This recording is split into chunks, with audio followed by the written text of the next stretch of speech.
Good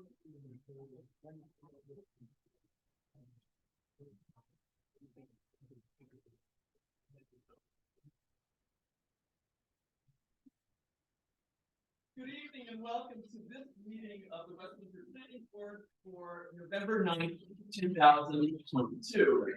My name is Curtis Hoberman. I serve as the Vice Chair of the Planning Board. And with the absence of Michael Carp, the Chair, I will lead tonight's proceeding. This is to advise that the notice of the time, date, location, the extent known agenda of the subject meeting was promptly posted in the public place reserved for such or similar announcements on November 2nd, 2022, and transmitted to the Times of Trenton, the Princeton Packet, and the West Windsor and Plainsboro News on November 2nd, 2022, and filed with the Township Clerk on November 2nd, 2022. Could we have the roll call, please? Mr. Livero, Yes. Ms. Bari, Mr. Schechtel, Here. Mr. Panko, Mr. Begg, Yes. Ms. Applegate, Councilwoman Mandel, Here. Mayor Marate, Yes. Vice Chairman Hoberman, Here. Chairman Carp. We have a quorum. We have a quorum. Thank you very much. One request, please at this time, silence or mute your mobile telephone. Thank you. Gary, we have jurisdiction on tonight's application. Yeah, Sam, notice was sent out, correct? Sam, notice was sent out, correct? Yeah. And we do have jurisdiction, although formally, because this is a concept, notice did not even have to go out, but I'll explain what a concept is all about in a few minutes. Okay, tonight, the agenda item, the planning board is doing a concept plan review of PB application 20-08, Penn's Neck Plaza. Tonight is a work session about the application with input from the planning board and from the public to the applicant. No final decision regarding this application will be made tonight. I'm going to repeat that. No final decisions regarding this application will be made tonight. So here's the sequence of tonight's review. Jerry Mueller, our counsel, will speak about how a concept plan review is different from a full application review. Then Dave Novak, our planner, will go over the events and the timeline on the redevelopment designation for these properties and bring us up to today's concept plan review. The applicant will make the presentation of the concept plan, and our professionals will present their reviews and reports on the project. During those two steps, the planning board will ask questions and give response to the presentation during the applicant presentation and during the professional report. Then, after those things have happened, then there will be public comment on this concept plan. Each speaker will have a 5-minute limit. If clarification is needed for the commenter by the applicant or our professional staff, that time in response will not be counted towards the 5 minutes. As time allows this evening, we may offer a second round of public comment. At the end of the meeting tonight, there will be time for public comment on non-agenda items. That time period will be 15 minutes maximum. To all speakers tonight, everyone in this room, please avoid the use of acronyms. And if a planning concept is mentioned in passing, please do not assume that all of us understand it, and give some amplification to your thought. Okay, let's go. Jerry, can you talk about how a concept plan review is different from a full application review? Yeah, Curtis, you really hit the high spots. It's really to get feedback from the board and from the public to the applicant about what they like about the plan, what they don't like about the plan, whether they think things should be changed. There might even be some people who want to ditch the whole thing, but all of that is on the table. This is not formal. Nobody is sworn in. There's no formal testimony. And the idea, as I say, is for the applicant to explain what they have in mind, I think they've probably gone through what's called technical review committee meetings. Is that true, David? Yeah. So at the staff level, there's been interactions between the applicant and the and staff just to try to tighten things up, dealing with engineering and stuff like that. But now it's time for them to make the presentation and for the board and members of the public to give their input.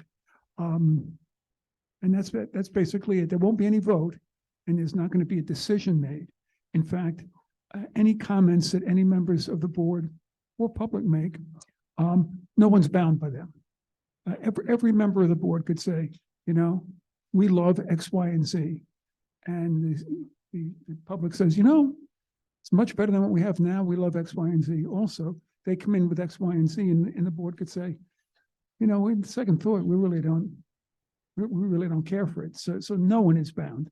And that's where we are. Thank you very much, Jerry. David, could you please go over the events and the timeline on this property, the redevelopment designation, and bring this timeline all the way up to tonight's hearing? Absolutely. Good evening, everybody. My name is David Novak. This microphone is swiveling a bit, so I apologize. It takes an engineer. Thank you. Good evening, everybody. My name is Dave Novak. I'm with Burgess Associates. We are the township planning consultants. Tonight, you're going to hear the term redevelopment thrown around a lot. You're going to hear the term local redevelopment and housing law, or as an acronym, LRHL, thrown around a lot. Just as a very brief background to that, in 1992, the state legislature adopted something known as the Local Redevelopment and Housing Law, LRHL, which basically guides the redevelopment process throughout the state of New Jersey. And the process that the township has adhered to that process established by the state. In terms of township actions, this process began back on April 15th, 2019, where the Township Council adopted Resolution 2019-R090. And that resolution directed the Planning Board to examine a portion of the U.S. Route 1 corridor between Mather Avenue and Washington Road to determine if all or part of that site, or study areas, we'll call it, met certain criteria which could designate it as an area in need of redevelopment. Specifically, it was blocks 38, lots 1, 2, 3, 25, and 45, and block 39, lots 4, 5, 7, 16, and 27. A study area meets a designation if it meets at least one of 8 criteria, which is established by the state. It's also important to note that not every lot in a study area meet it, but if the inclusion of that lot is essential for the redevelopment of that area, then you can include it. In the resolution, the council also noted that it would be a condemnation study. So if the site or the study area meets the criteria, the township would have the power to condemn and acquire property through what we call eminent domain. So the council directed the planning board to conduct a study. In turn, the planning board directed our office to prepare a study. We did so, and that study was discussed and presented at the planning board hearing, which was held on July 24th, 2019. So after considering the site and looking at the information provided, the planning board had recommended to the council at that meeting that the entirety of the study area be deemed an area in need of redevelopment. That recommendation was transmitted back to the council, who has the actual authority to declare a site an area in need of redevelopment. Council considered that at their September 3rd, 2019 hearing, considered the recommendation, and they adopted Resolution 2019-R191. And that declared the site an area in need of redevelopment, and it directed the planning board to prepare a redevelopment plan. A redevelopment plan is a document that sets forth the zoning and design standards, which govern how a site can be developed. So it establishes the parameters around what uses can be there. It establishes bulk standards, which are, you know, how close a building can be to the roadway, how far a building needs to be from another building. Also established several design standards for buildings, landscaping, signs, parking, so on and so forth. So the planning board did that. They directed our office again to prepare a redevelopment plan. That plan was prepared and then discussed at the November 6th, 2019 hearing, where we solicited feedback from the public, from board members, and provided edits to that plan. That plan was then recommended by the planning board to be adopted by the council. So the plan went back to the council on January 27th, 2020, where the council introduced both the plan and an ordinance which would adopt it, and then eventually adopted that ordinance on February 4th, 2020. Fast forward now 2 years later through a pandemic or two, and the applicant has had a series of technical review committees with township staff looking at this concept plan. And now they're presenting this concept plan to both the planning board and to the public. And just to reiterate the comments that we heard from the vice chair and the board attorney tonight, this is a concept plan. It's not a site plan. So it won't be accompanied by the typical things that you would see in a site plan.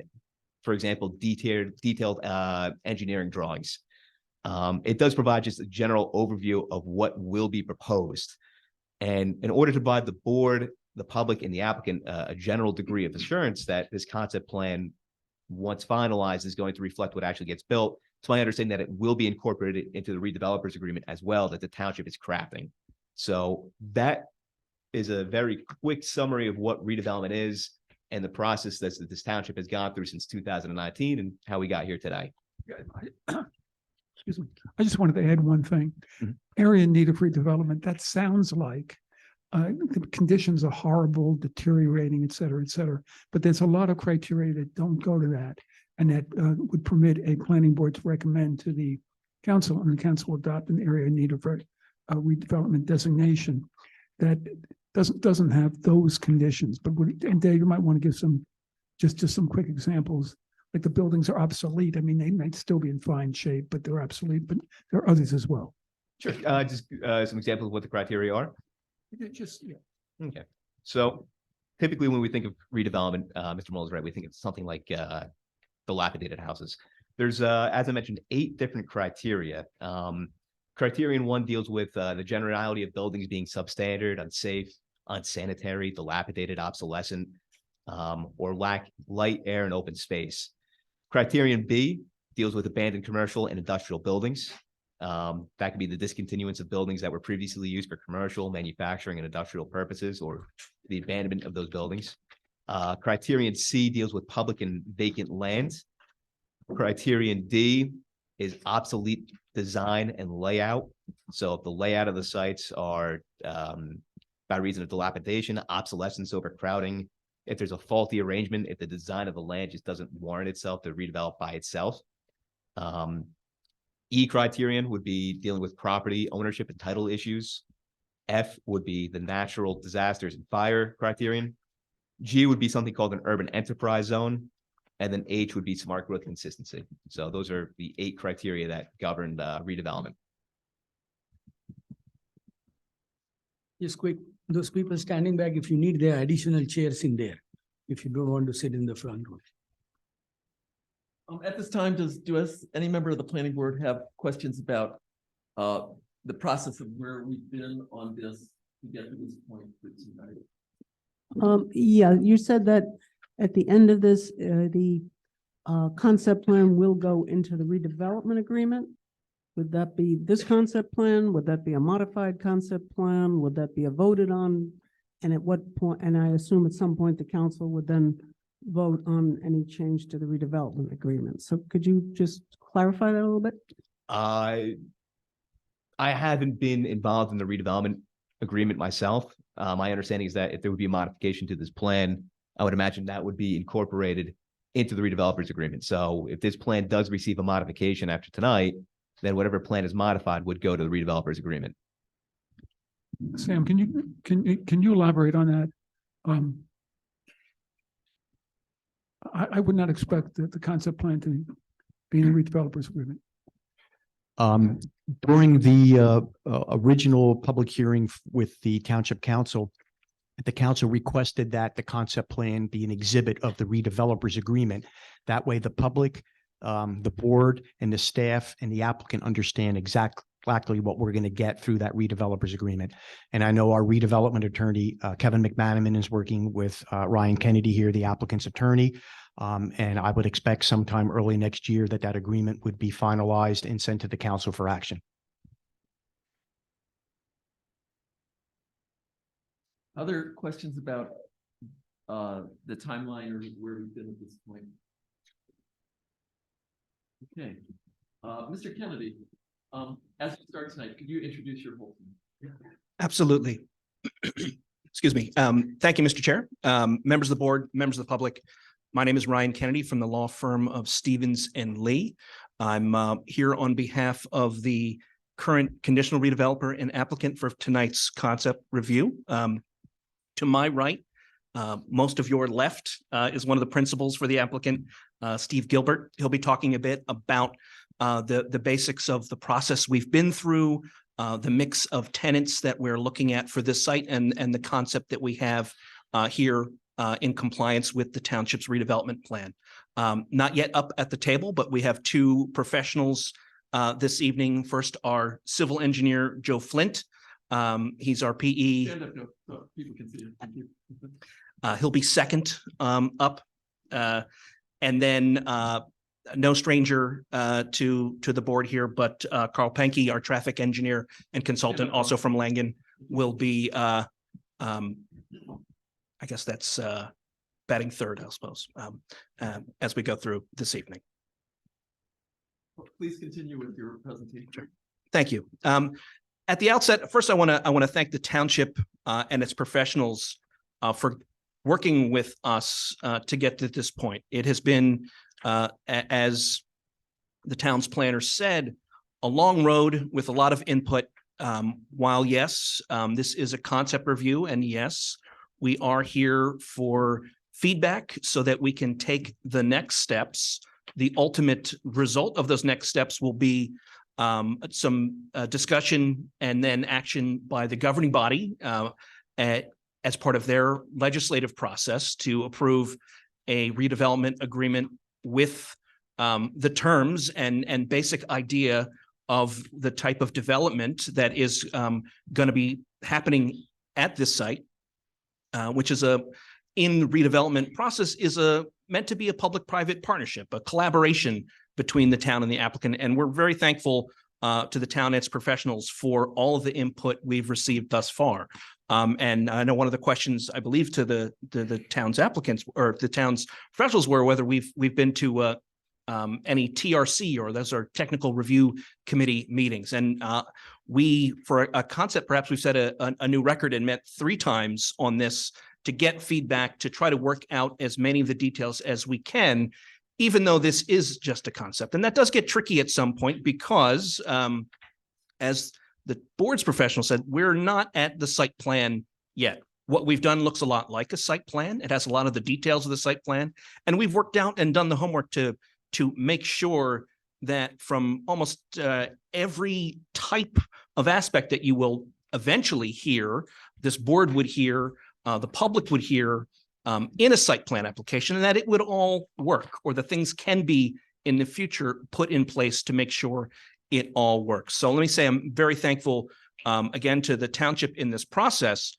particularly in inviting the public and having the board participate in this concept. This is not necessarily a piece that's required under the local redevelopment and housing law. This is a step that I'm grateful that the township has put in here so that there can be as much input on this process as possible. Not every town does that. And again, I applaud the town and its professionals for making this process as open and as inclusive as it possibly could be. And many towns, for whatever reason, choose not to go down that path. So thank you, Mayor, and all your staff for working with us that way and having us here tonight with a concept. And what you will hear tonight from our professionals is that the applicant, who controls most of this property at this point, is looking to take the next steps with the township. That means being appointed as the full redeveloper from the site. That means completing, as Mr. Surtees said, a negotiated agreement with the township about what will go into this development. And then, and only then, finishing the work, the engineering, the studies needed to put together the type of site plan application that you might be used to seeing, the traffic studies, the environmental studies and stormwater management details that, while we've done a lot of work towards, are premature until we get past this phase. And we're confident and excited to have a great product when we get there with these extra levels of input. Now, the applicant or the application you'll hear about, and I'm very pleased to be able to say this, is conforming with the plan. Normally in an application for development that doesn't involve redevelopment or the local redevelopment housing law, as you heard from the board's planner, you look to the zoning code. Here we look to the redevelopment plan that the town has put together, and great care has been taken by the applicant to fit and match and be prepared to hit every note in that plan. And that is our desire to deliver what the township is looking for through that plan, and we're excited to deliver that. So with that, again, I want to thank the town's professionals, particularly for working with us as much as they have thus far, and for continuing to do that going forward. And with that, I'd like to invite Steve Gilbert to say a few words about the applicant and the plans for the property. Steve? Thank you, Ryan. Members of the planning board, members of the public, and especially those of you from the Penns Neck neighborhood. Really happy and honored to be here tonight, and pleased to have the opportunity to speak to everyone about the project that I feel really excited by. My partners and I are local property owners and developers. We're not a carpetbagger developer from out of town. We live here. We live in the area, not in West Windsor, but we live nearby. We've been working on this project for many years, and we're committed to seeing that the project is done right. Tonight is actually 3 years and 3 days exactly since we last appeared before this board. And despite the pandemic, we've actually been very busy. We've talked to many different groups to try and see what the community wanted. And I hope what we've come up with is going to meet the needs and address their concerns. Before the pandemic shut down the world, we did a lot of outreach to the community and the neighbors. We had a number of group meetings.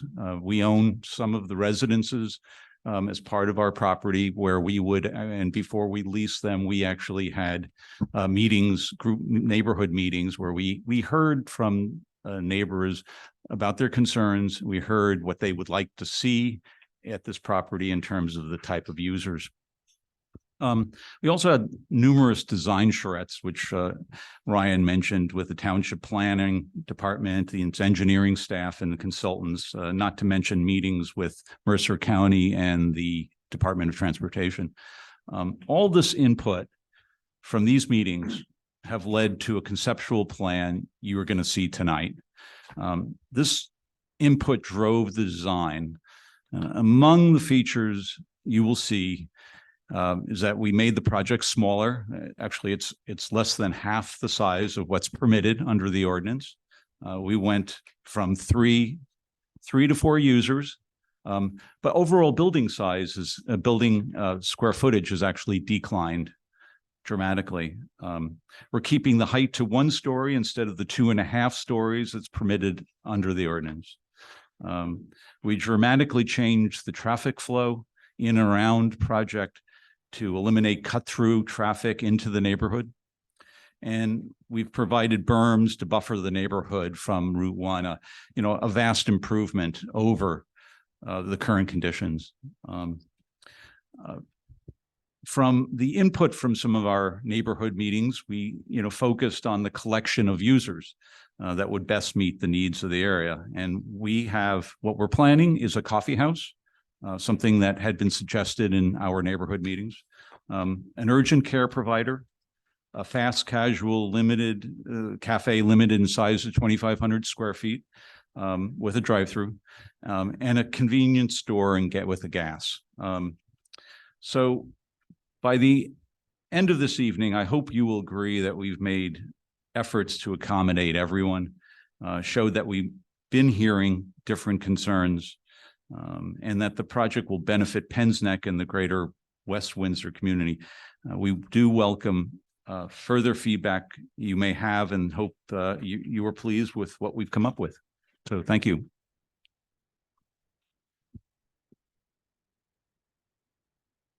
Thank you, Steve. I'm going to invite Joe Flint next to talk about he's our civil engineer.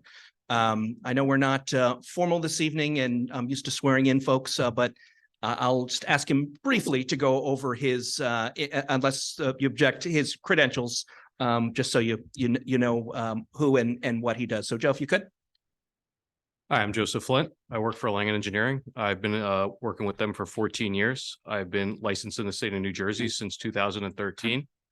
I got my BS and MS degrees from New Jersey Institute of Technology in 2007 to 2016. All right, that works for me, Joe. I don't know that we actually need to qualify you, but I just wanted to make sure everyone heard that he is an engineer working on this. And All right. So yes, I've been working on this site for almost 3 years now. We've, obviously gone through a lot of concepts, a lot of reviews with the TRC, and I just want to describe the site plan to you as its submitted form. So on the southwest of the, if I could, Joe, just for everyone's benefit, we do have two, we'll call them boards or renderings tonight, as well as we're showing it on the screen here. To my left, your right is, we'll call it the site plan. This is a colorized version of the conceptual plan. And to my right, your left is an artist rendering of the same design, but from more of an aerial. For those perhaps watching by video or from home by tape, just wanted to make it clear what we were talking about, since we have them both up here at the same time. So Joe, I promise not to interrupt you again. So I'll be speaking to the plan rendering shown above me. So on the southwest of the site, we have the convenience store and gas station. The convenience store is about 5,700 square feet. The gas station canopy is about 6,500 square feet. There'll be 8 dual-sided fuel stations, which will result in 16 fueling locations. There'll be 1 loading space along the rear of the building, and a trash area kind of tucked into the berm at the back of the site over here. There will be 51 parking spaces for the convenience store, and that will be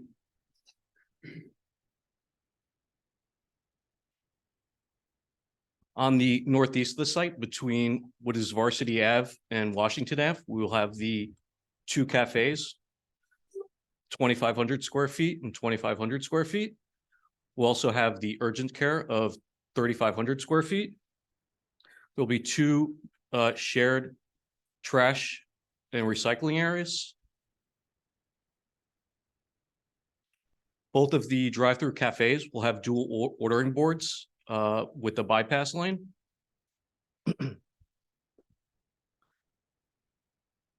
Along Washington Ave, we'll have a stormwater retention basin. Also in the Matter Ave cul-de-sac, we'll have another bioretention basin.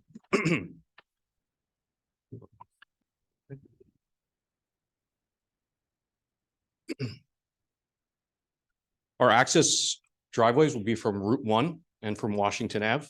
The Route 1 driveway will be a right-in, right-out only. As part of that, we'll be widening Route 1 12 feet to provide a 12-foot shoulder, which will act as our decel and acceleration lanes. On Washington Ave, we will also be widening the road about 10 feet and dedicating a portion of the property to Mercer County. We'll be providing a dedicated left-in lane from Washington Ave, traveling northwest. The driveway from the site will provide left and right out.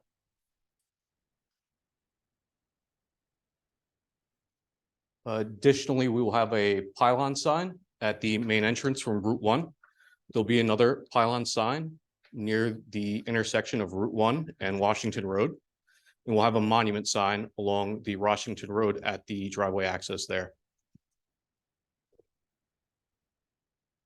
All our signage will comply with the zoning regulations.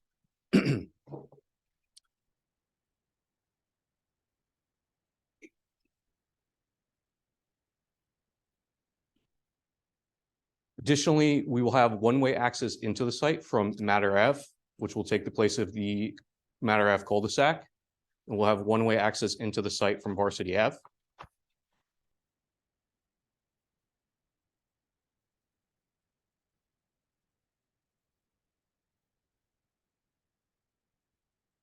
The site will be signed and striped for our coordination with the town's traffic consultant.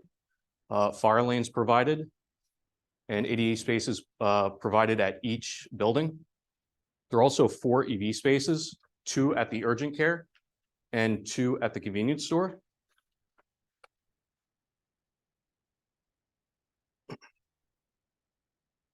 Along the rear of the site, we'll provide a 40-foot wide landscape buffer consisting of an 8-foot high berm and 12-foot high fence. The landscape buffer will consist mostly of evergreen trees with some deciduous and flowering trees.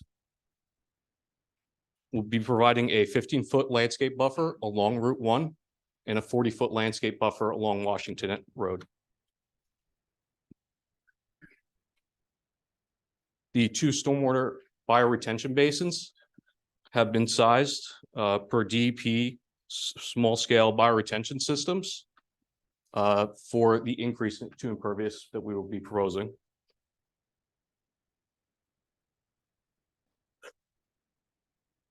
That was all. Thank you, Joe. Mr. Chair, if you'd like us to break for questions before we go to our traffic consultant. Does the planning board have any questions at this point? Yeah, I would like a little bit more description, like you have 2 cafes, they are drive-throughs, do they have tables in there? Is there some expectation that more people will be coming in and eating there as opposed to takeout? And maybe some idea with an urgent care, how big are we in terms of, say, customers? And same say for the convenience store, I guess it's pretty obvious, but will there be any way of people eating in the convenience store? Will it be just people coming in, picking up food, or, and is there a drive-through on the convenience store too? No, that's, so a little bit more on each of those, pieces, if you could just give a little bit more background, thanks. Sure. Yeah, the convenience store will not have a drive-through. The 2 cafes will have drive-throughs with dual ordering boards. There'll also be indoor dining, and there are 2 outdoor patios for outdoor seating. All the buildings will also be connected via sidewalks. We're proposing new sidewalk along Route 1 and Washington Road, as well as a interior sidewalk that will connect all the uses, as well as Mather Ave to Route 1 and Mather Ave to Washington Road. So, like how many tables would be, I'm not looking for an exact number, I'm just gonna get an idea for the little cafes or coffee shops. Are we talking 20 tables? Are we talking 5 tables for people to take a quick snack? Or are we more restaurant, or are we more quick in and out? Trying to get a feel for what we're talking about. So I'll point out the location of the patio. So on the northernmost cafe, the patio is up here on the north side of the building. It's about 300 square feet. So, 12 to 15 seats. On the cafe near the Varsity intersection, the patio is on the south side of the building. Also, That's the outdoor dining. What about indoor? Indoor dining, Will there be indoor? 2,500, I would, between 20 and 40 seats. Okay, that's seats, not tables. Yeah, I think, that will have to be worked out with the final Yeah, tenants. I'm yeah, trying to 20 just get a feel for the size of this and how things will flow through there. So there will be some people that will be parking and coming in, having a sandwich, and I'm guessing, I guess you're looking at 20 minutes, half hour kind of stop. And then there'll be a lot of people who'll just be coming through and picking up the food. Correct. So it's like fast casual dining experience. 20, 30 minutes, get your food, sit down, relax, and head out. And then obviously the drive-through for people that are calling in orders and want to pick it up, or, need to get back to work right away. Just wondering, why 2 cafes?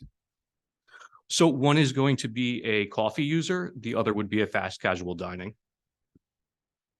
So it is two different, types of users. So do you have any idea as to who those users are or will be? I'll answer that unfortunately in the way that only the lawyer can. So the short answer is we have letters of intent with 4 users. Unfortunately, until we go under lease, we cannot disclose them, which is one of the reasons why at this stage for concept, we can't, even if we were to show prototypical architecturals, for example, you would know instantly perhaps who they were. And that would get me fired or disbarred. And so the short answer is yes. The applicant has been working with the users and essentially is ready to go once the township brings us to the next step. But unfortunately, we're not permitted to disclose it yet at this stage. So is it fair to say that at least one of these is going to be a fast food franchise? One of them will be a fast casual franchise, correct? Another will be I mean, a, there's nothing wrong with fast food. It's, well, fast casual. It's going to be a fast food restaurant. correct. Okay. So here's a question I have. In the beginning, we heard from the owner that everything was going to be met, all the conditions of the ordinances were going to be met. Well, that's not the case. You have 2 uses. You have the convenience store that will have a loading area. However, the 2 fast food restaurants will not have any loading. So I guess the question I have is, how are you going to get your trucks in there? Because many of them take, 55-foot trailers. How are you going to get them in there and parked without disrupting the flow of traffic throughout? So unfortunately, without the actual tenants to explain their operations and revealing all our cards, while there are solutions to that, and we've been through this with TRC in as much detail as we can, our preference would be to have all the actual users, when we get to site plan, explain their specific operations so they could be tied to specific conditions. What did you explain to the TRC then? You said that you had a number. I know that there are a number of ways that it could be done. I'd like to hear what your thoughts were to the TRC as to how it was going to be handled. Sure. So we'd anticipate that deliveries would be with smaller box trucks during off-peak hours at this time. Okay, so they could be off-peak or all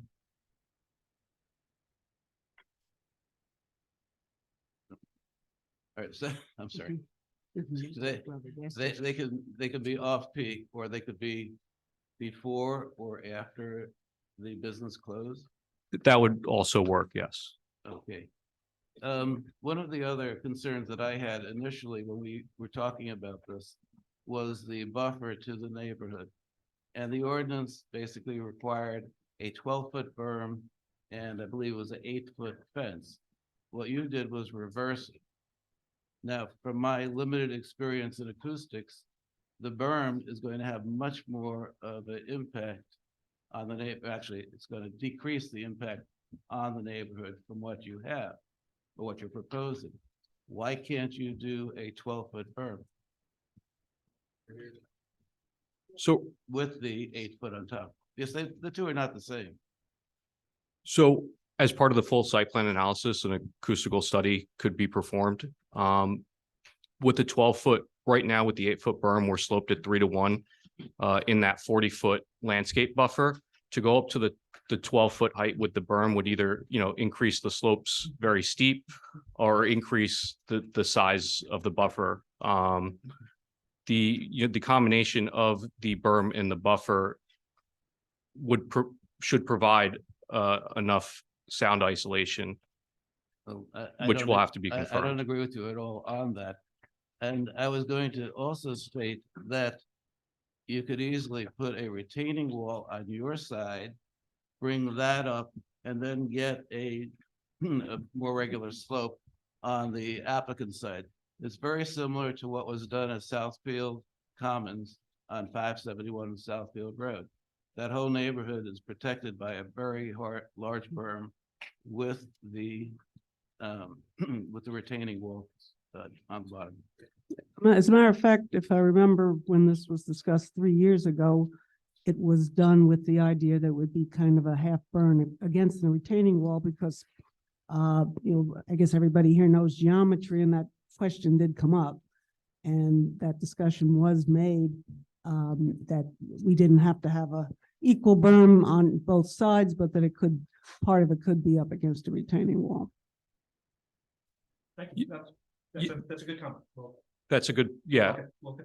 we can definitely take a look at that combination of wall and increasing the berm height. Okay, I have one other question.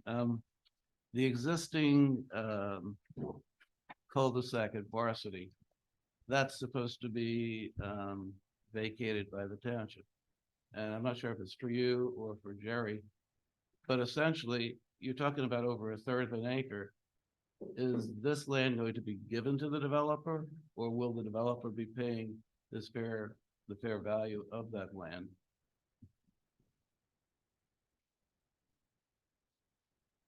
I'll say on behalf of the applicant that that's something to be negotiated with the municipality as part of the redevelopment agreement.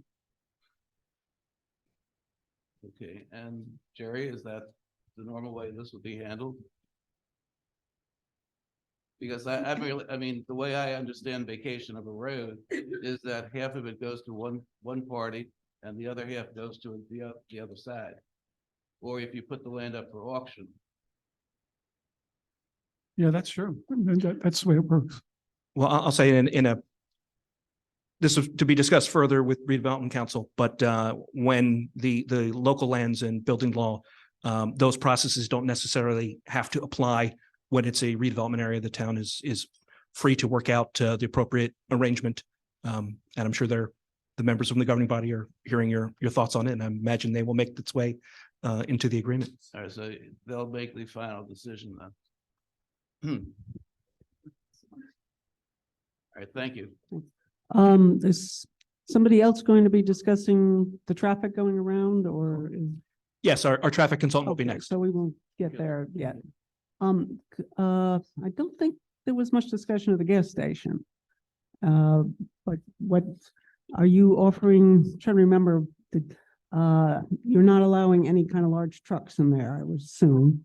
But was there any diesel fuel at all that you were planning on putting in there?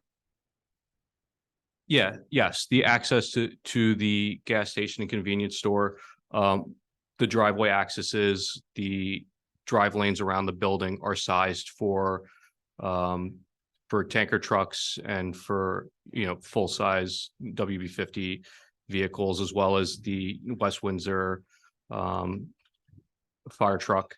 Well, that's not what I'm talking about. I'm talking about fueling. Yes, Are trucks going to be able to fuel in this gas station? I assume they're going to be delivering fuel, that's a given. But is there any plan whatsoever to A, supply diesel? And B, if you are supplying diesel, which I know there are some cars and that do require it, is there any plan to have these bays big enough to supply trucks?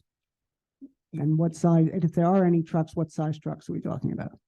I understand now. I misunderstood before. No, so there are diesel and gas pumps, but this is not a truck fueling station. So tractor trailers will be prohibited from that. That is, yes, the expectation. Mr. Vice Chair, if I could just follow up on that, because we've received a couple of these gas station convenience store applications. Typically what we've seen in those applications is that they would have low flow diesel, and low flow diesel is really going to be geared more towards your like pickup trucks, landscaping trucks, things like that. Haven't really, they're not really geared towards fueling for 18 wheelers, for a lack of a better term. So is that what you're envisioning here as well? Low flow diesel? Yes. So we're definitely going low flow diesel. That not just, yeah, maybe. Yes, that is the expectation. Low flow diesel. So And there's only one canopy for gas, right? Usually when there's a 18-wheeler wheeling, they have a completely separate structure. So there's no separate structure for 18-wheelers. Correct. It's just the one canopy with the, 8 dual-sided fuel pumps. Yeah, it doesn't look like you've got room, but And other- usually the, quick, and we want. Usually the height of that won't allow a truck to pass through, right? There's a cover on top of that. I mean, every gas station I've gone to, so you don't have to, I believe the height would allow it be the 14-foot clear required for emergency vehicles. So it could, but it's not really feasible for a truck to turn into one of those. and you've got several make-ready for, electric car chargers. Correct. So, And- sorry. Yes, and are you talking about level 2 or are you talking about quick chargers? The details of the EV spaces will have to be worked out. Yeah, We do have 4 spaces now that we will be make ready. 2 on the convenience store, near the Okay. Matter Ave. I'm just a little concerned with level 2 chargers, which most of the time I love having in parking in malls and stuff. There's no sense in parking your car unless it's like 1 to 2 hours, and there's really nothing to do there for 1 to 2 hours. So, I don't want people parking there and then wandering around, from Route 1.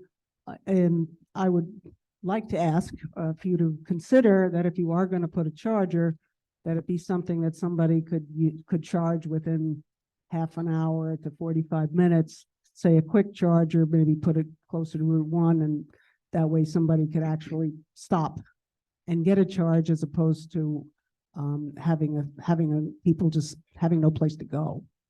No, that's a very good point that we'll take back. Perhaps Mhm. the level 2 may be more appropriate to the longer uses, the restaurants, the urgent care. But a quick charge, if you're going to be there 5-10 minutes, you want to get to 20 to 80%. That's that's a good point. Thank you. I was just curious in terms of the hours of operation proposed for all of these uses. Are they any of them 24 hours a day? Or do you have any limits proposed?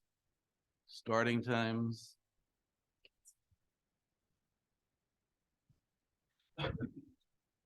By ordinance, they are limited. We haven't finalized the hours, but the 12 to 5 for the gas is the current limit under the plan. I'm sorry, what? 5 a.m. to midnight, Alan, is, Sorry, I reversed 5 that. a.m. to midnight. yeah, and the For the- way the redevelopment plan is structured Okay. is that the list of permitted uses permits a convenience store in conjunction with a gasoline service station with hours of operation limited to 5 a.m. 5 a.m. to midnight. So that's actually built into the list of permitted uses and not the bulk Okay, standard. so that's for the convenience store with the gas, the fast food restaurants. Fast food restaurant, there was no time of operation built into that. Typically throughout the township, we don't limit hours of operation. But due to the proximity of the neighborhood, we at least wanted to do that with the convenience store and gas station. Those have a greater likelihood of staying open later, sometimes 24 hours than compared to a coffee shop or fast food. I'd same with you, drive a lot of late nights going back and forth. And as I drive down Route 1 on my way home from here, I'll see the lights start going out around 11 o'clock or so. I don't know what their hours will be, but Right. less of a chance of 24-hour. So do you guys have any idea as to what your hours would be with the fast food? We haven't negotiated those with the tenant yet that I'm aware of. So if there are thoughts or things that you'd like to see, we'll certainly take them back and do our best to incorporate them. But that would be in our mind, something that detail we'd come back with at site plan. I mean, my thoughts are since the proximity to this neighborhood, you really should consider an early closing and a later opening. Urgent care really doesn't generate very much one way or the other.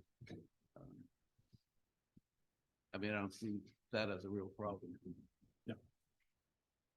And the other thing, I'm trying to remember the ordinance, the hours of pickup of the refuse. We don't want that 3 a.m. garbage trucks coming in there. No, we agree and we'll comply there. That's another one where a lot of, I think some specific thought went into refuse pickup in the plan. I'll give the town's planner credit for that as well, but they absolutely agree with that. I believe it's 6 a.m. to Thank you. 8 p.m. That's Thank you. also built into the redevelopment plan.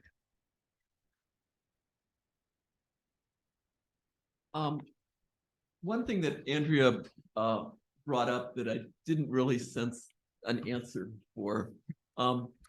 In terms of the proposed convenience store, some convenience stores do have seating within. Some have seating on the outside. Some have no seating at all. With the vendor that you're considering, do you know what their seating options will or will not be at the convenience store?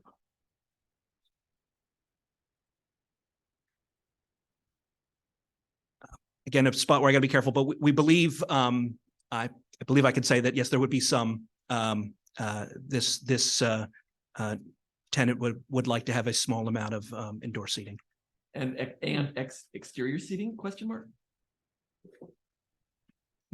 So we haven't worked it out. Some of their prototypes do have small outdoor seating areas as well. Thank you. Are there other questions from the board Yeah. right now on Yeah. program items of the application? Yeah, just one clarification. The entrance from Mather, I was under the impression that's for emergency vehicles only. Can you clarify that? The entrance from Matter would be one way into the site, but it would be for all traffic. Because so anyone traveling down Matter could exit into the site and circulate back out. Okay, because that's one of the big concerns of people living on that street, because currently nobody drives there. It's a dead end. So when I inquired, I was told it's for emergency vehicles only on insistence of our fire chief.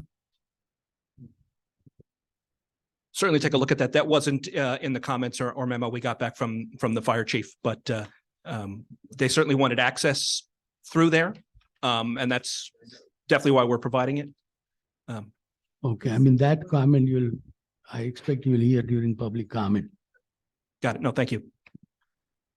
So to conclude on that, you had planned for that to be everybody, but you will look at changing that to emergency only? We'll certainly take a look to see if that works.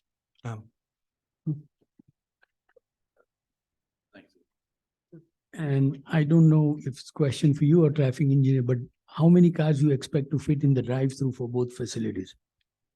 I think that's definitely a traffic engineer question. So I'll put that on Carl's list when he starts up.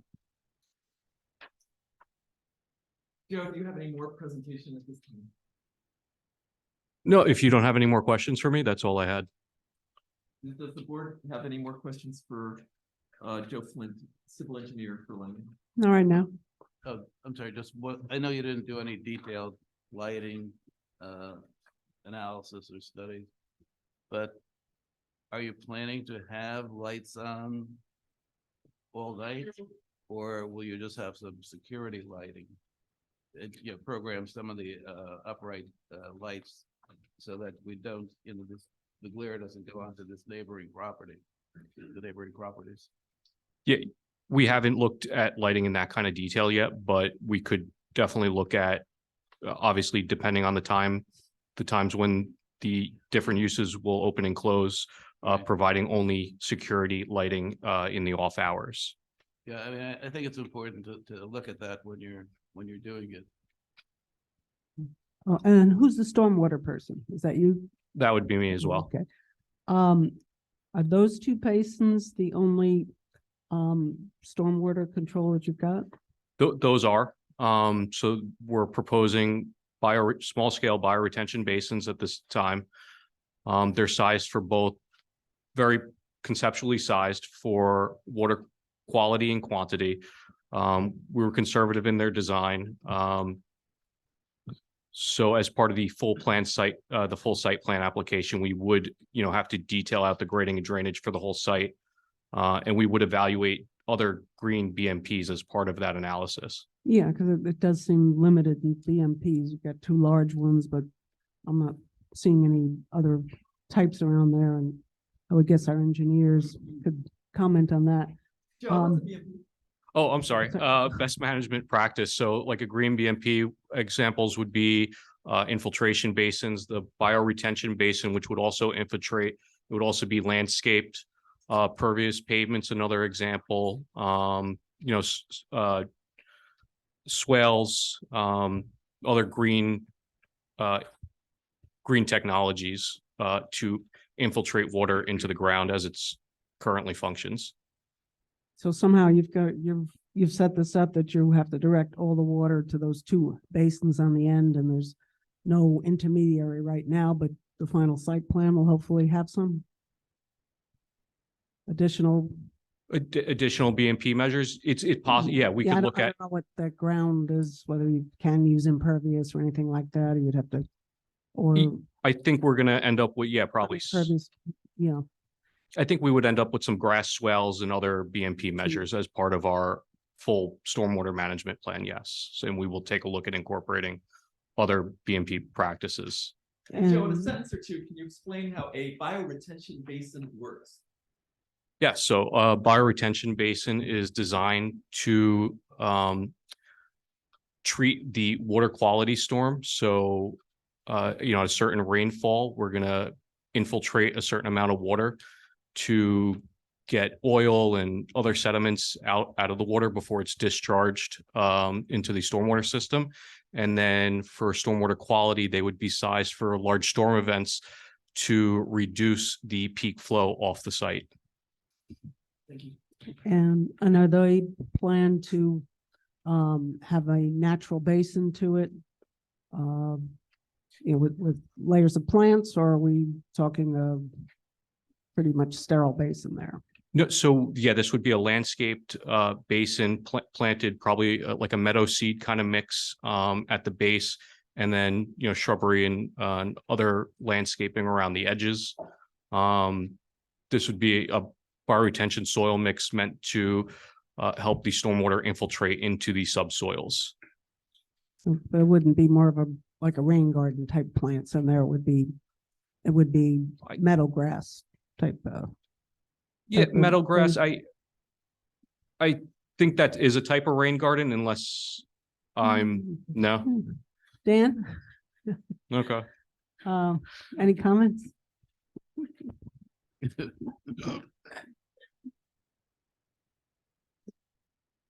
I mean, the difference between bioinfiltration and rain garden generally is size.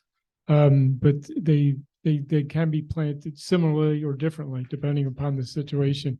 So I think at this point, they're still very conceptual. So what actually happens out there has to be determined as they further refine the plans.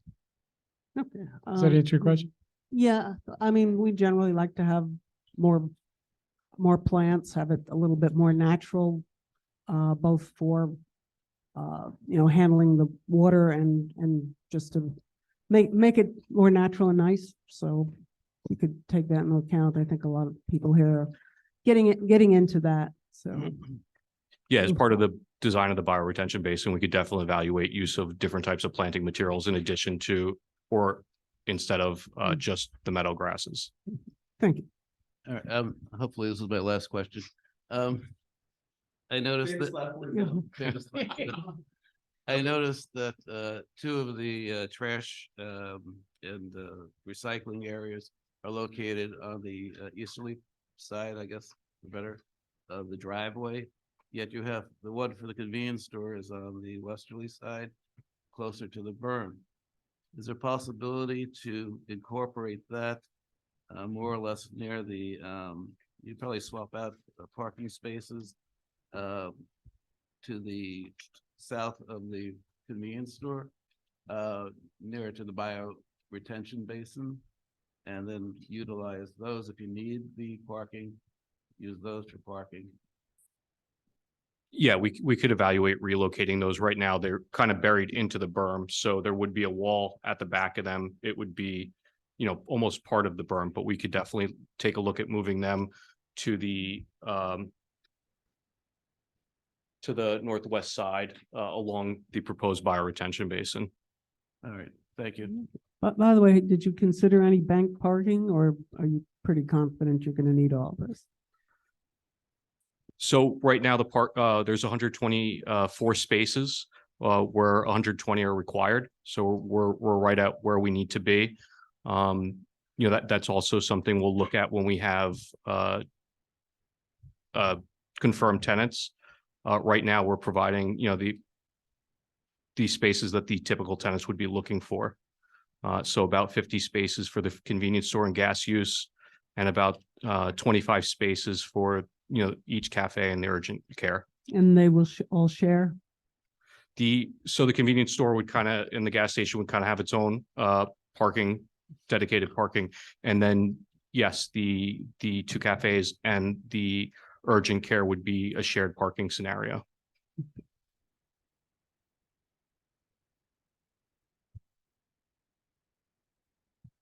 Are there any other questions for Joe Flint at this time? Thank you, Joe. Go ahead, Brian. Thank you, Joe. If I could ask that Carl will place you up here.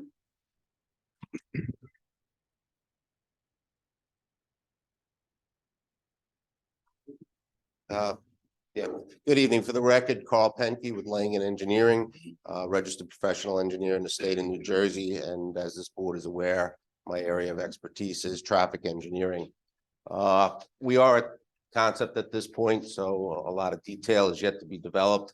And I think Joe has really done a pretty good job describing the site circulation and access elements of the project. But there's a couple of things I think I just want to bring to the board's attention that is on our plate as we move forward, and things that we've done over the last 3 years as we've developed the concept.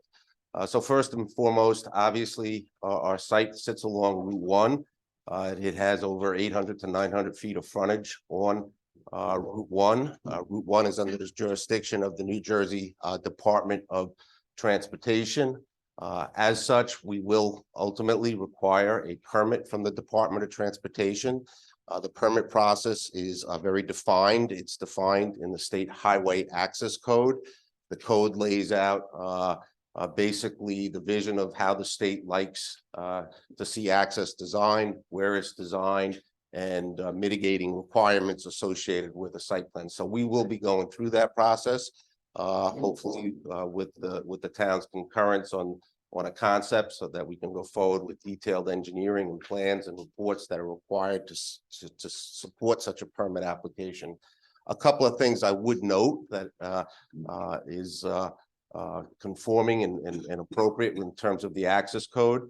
The access code does encourage plans such as this, which assembles multiple parcels of land and develops them in a cohesive manner with shared access, minimizing points of conflict on the state highway system, and providing the ability for circulation throughout a tract.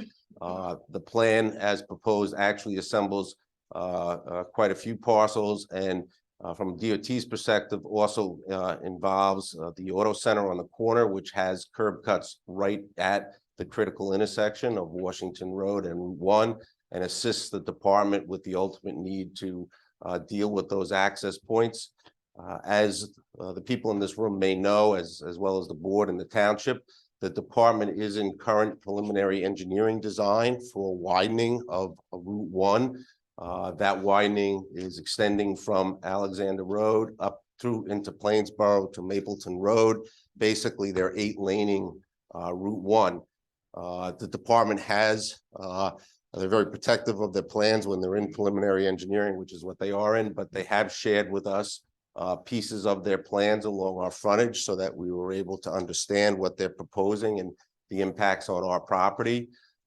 Just very briefly, and as shown in some of the public information that's even, I think, published on the town's website, because of the location of the Baptist Church to the north of Washington Road, the majority of the widening of Route 1 in this section is actually going towards the Princeton side.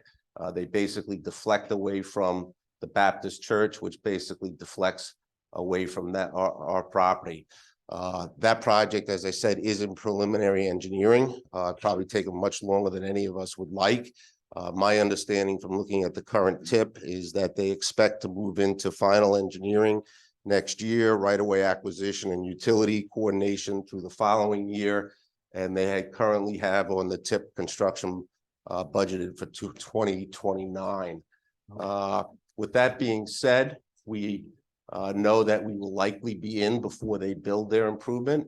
So our plan actually contemplates a widening, as Joe has indicated, along our frontage. We believe as part of the access code process, they will look for us to build a shoulder along the entire frontage, a full width shoulder for the access location. And we also expect that as part of that, we will probably advance a right turn lane, which they have in their plan, into Washington Road as part of our mitigation efforts. So our plan has contemplated that. We've allowed enough room for it, and we would be dedicating land to the Department of Transportation, probably in excess of what their preliminary plans suggest they would be taking from us with their project. So we have done that coordination effort. We also had the opportunity to meet with Mercer County Planning and Engineering. The county asked us to make sure that we were dedicating their required half width from the center line of Washington Road of 49 feet. Our plan does contemplate that. They also asked us to make sure we're incorporating sidewalks along Washington Road in accordance with their pedestrian and mobility study, and widen Washington Road along our frontage to put a shoulder in accordance with their master plan section for Washington Road. We also worked coordinated with them and discussed striping in a left turn lane into the site driveway from Washington Road. So ultimately, when this project is designed, our primary access obviously is a right turn in, right turn out to Route 1 northbound. The location of that driveway is slightly to the north, to the south of where Varsity Avenue currently comes in. Varsity Avenue basically is bisecting this plan in the middle. We've moved to that location basically to find the sweet spot between where the acceleration lane from Alexander Road ends and where a right turn lane to Washington Road would probably fall. So we think we're in a good location for that location. We also have access proposed on Washington Road. It's pushed as far away from Route 1 as is practical. As I indicated, this plan contemplates closing all the driveways that are now in close proximity to the circle and to the critical intersection of Brunswick of Route 1 and Washington Road. That driveway would have a left turn lane in.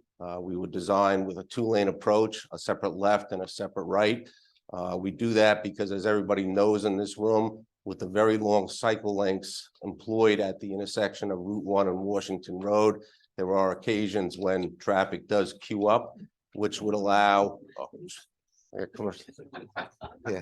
Is that your lap? Really? I sit in that myself, so I'm quite aware of it. So that would allow anyone that does want to make the left to not block the ability to make the rights out. And obviously, people that would use this facility are probably people that are using it on a daily basis. They're basically the types of uses in this site are drawing the majority of its traffic and our patrons from the passing stream that's already there today. The types of users, as you heard discussed, rely on basically the streams of traffic that are passing the site. So from a traffic standpoint, that is why we design the access the way we do. As indicated, we are continuing connectivity from Mather and Varsity. That's more convenience connectivity for the residents. We don't expect those connections to draw any traffic regionally into the site. There's really no reason why they would. And we're blocking off the ability of anybody to try to cut through and avoid the signal into those neighborhoods as they can today from Varsity Avenue. So that was contemplated in the redevelopment plan, and we've carried that through. The on-site circulation is set up to have basically a primary circulation road that then allows feeds into the parking areas for the use area, the two restaurants and the medical care building, and then separately to the gas station and convenience store. The layouts, anybody, all of us go to typical type users like this, and the layout you can see is very similar to any convenience and gas station that you see along the major corridors today. There's nothing unique about this design from that standpoint. The only thing I would mention, and I think there was a question on the drive-through designs. The drive-through designs are basically set up with two order boards that feed then the pickup lane to the pickup window. Two order boards are now the state of the art. What the industry has learned over the last several years, particularly during COVID, is that there was an inefficient feed occurring from a single order board to the window. And in effect, what was happening and what the industry was learning was that the constraint point is the order board, and that they were not actually feeding into enough queue to the window. So you had empty space between the order board and the window, and then you had queuing occurring out beyond the order board.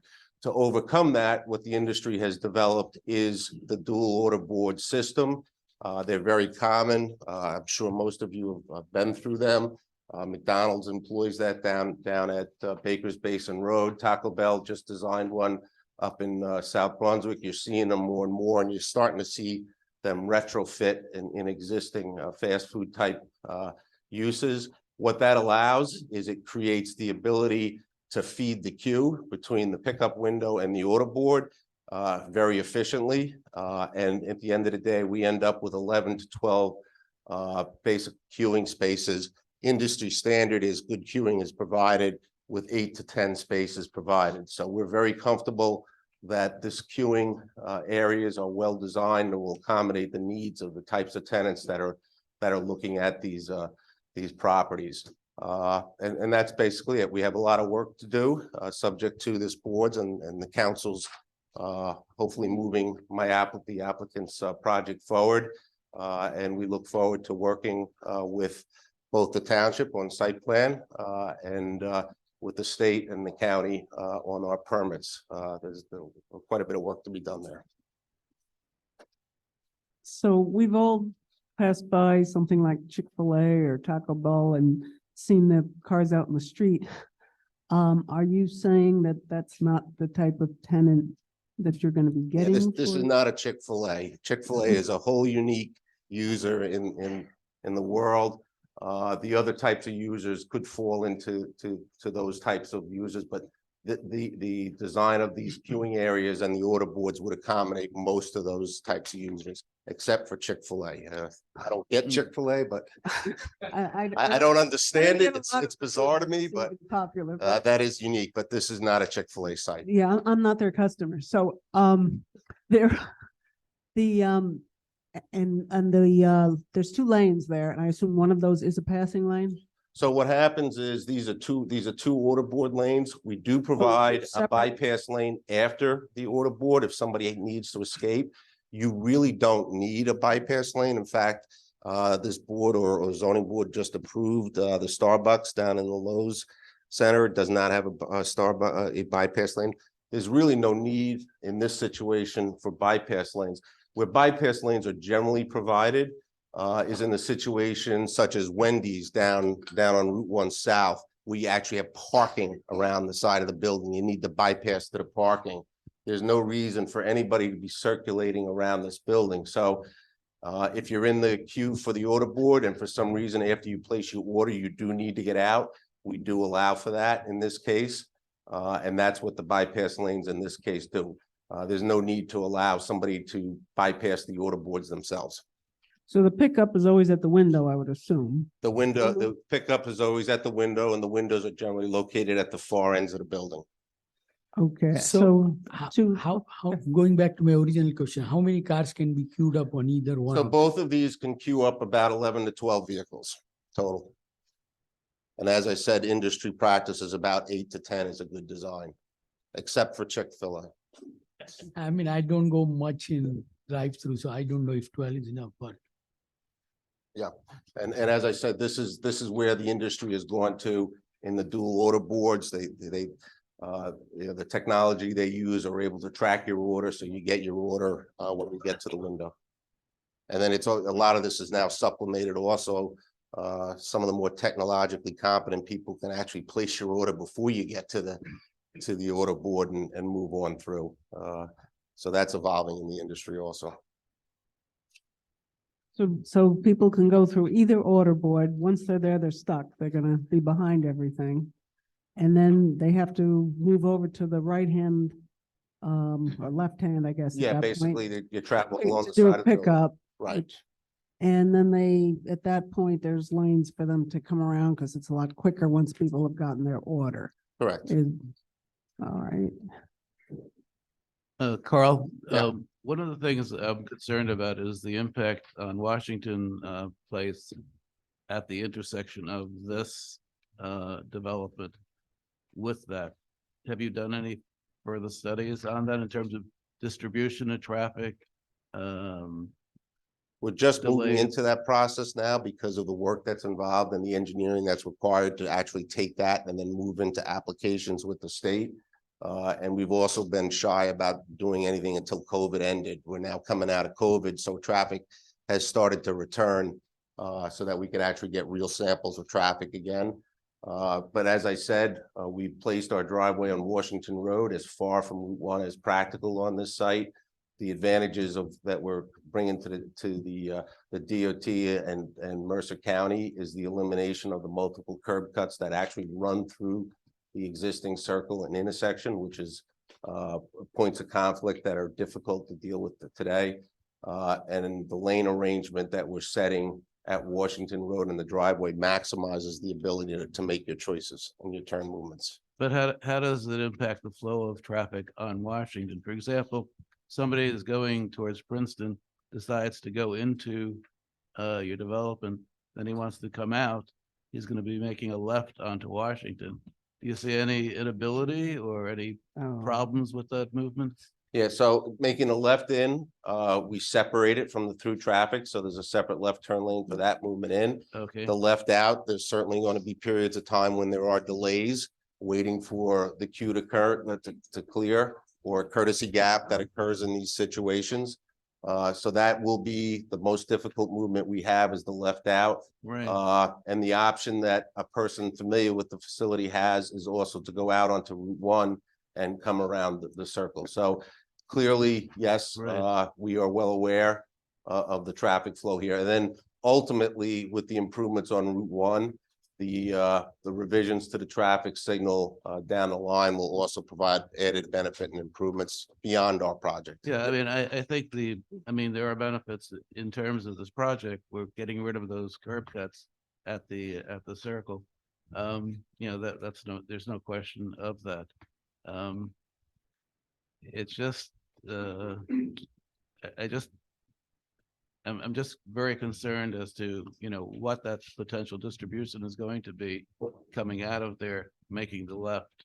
I mean, what you've described, I guess if people really start to know the site and realize that there is a problem during peak hours, they're either not going to go into it, or they will go out around and then go around the circle, which is also kind of a pain. That's exactly the case. In situations such as this throughout the Route 1 corridor, traffic seeks its own level. Basically, people know it. And again, this isn't a development that is drawing traffic from miles away that don't know the road system, don't know the queues that we experience in the morning. These are the people that are passing this every morning that want to drop in for a cup of coffee, looking for that opportunity or grab a bite. Or work in the area that want to drop in and grab a sandwich. And obviously with the gas station, the majority of that traffic is really that northbound traffic.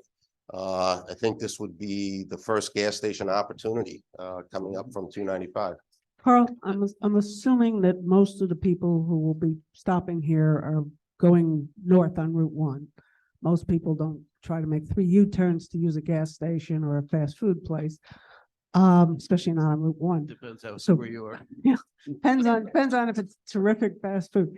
But so, how easy is it for somebody to just come in from Route 1 do what they want to do and then leave and come back north on Route One?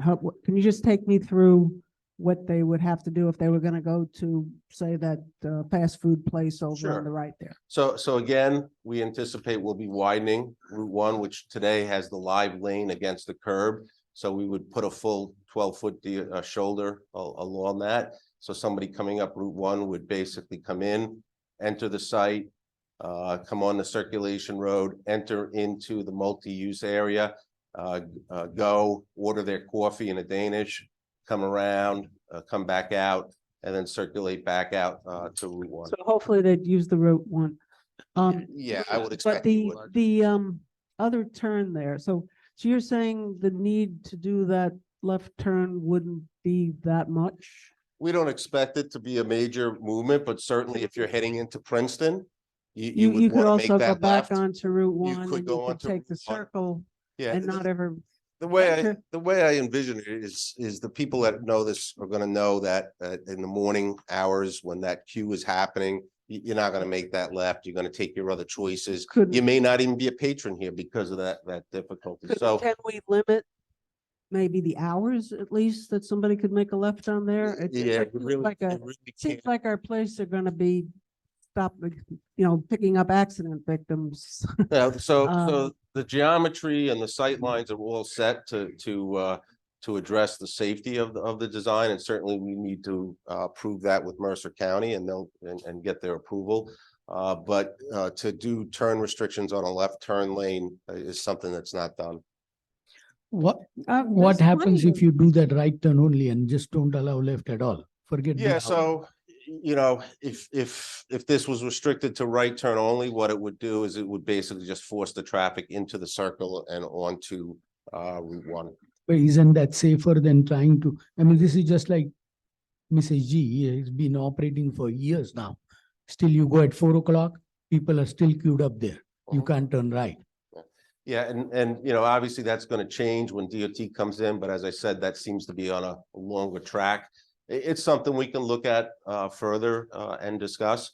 It's an important movement, but it's not the major movement that we're looking for, and I understand the concern. How many cars can queue in that left turn lane there?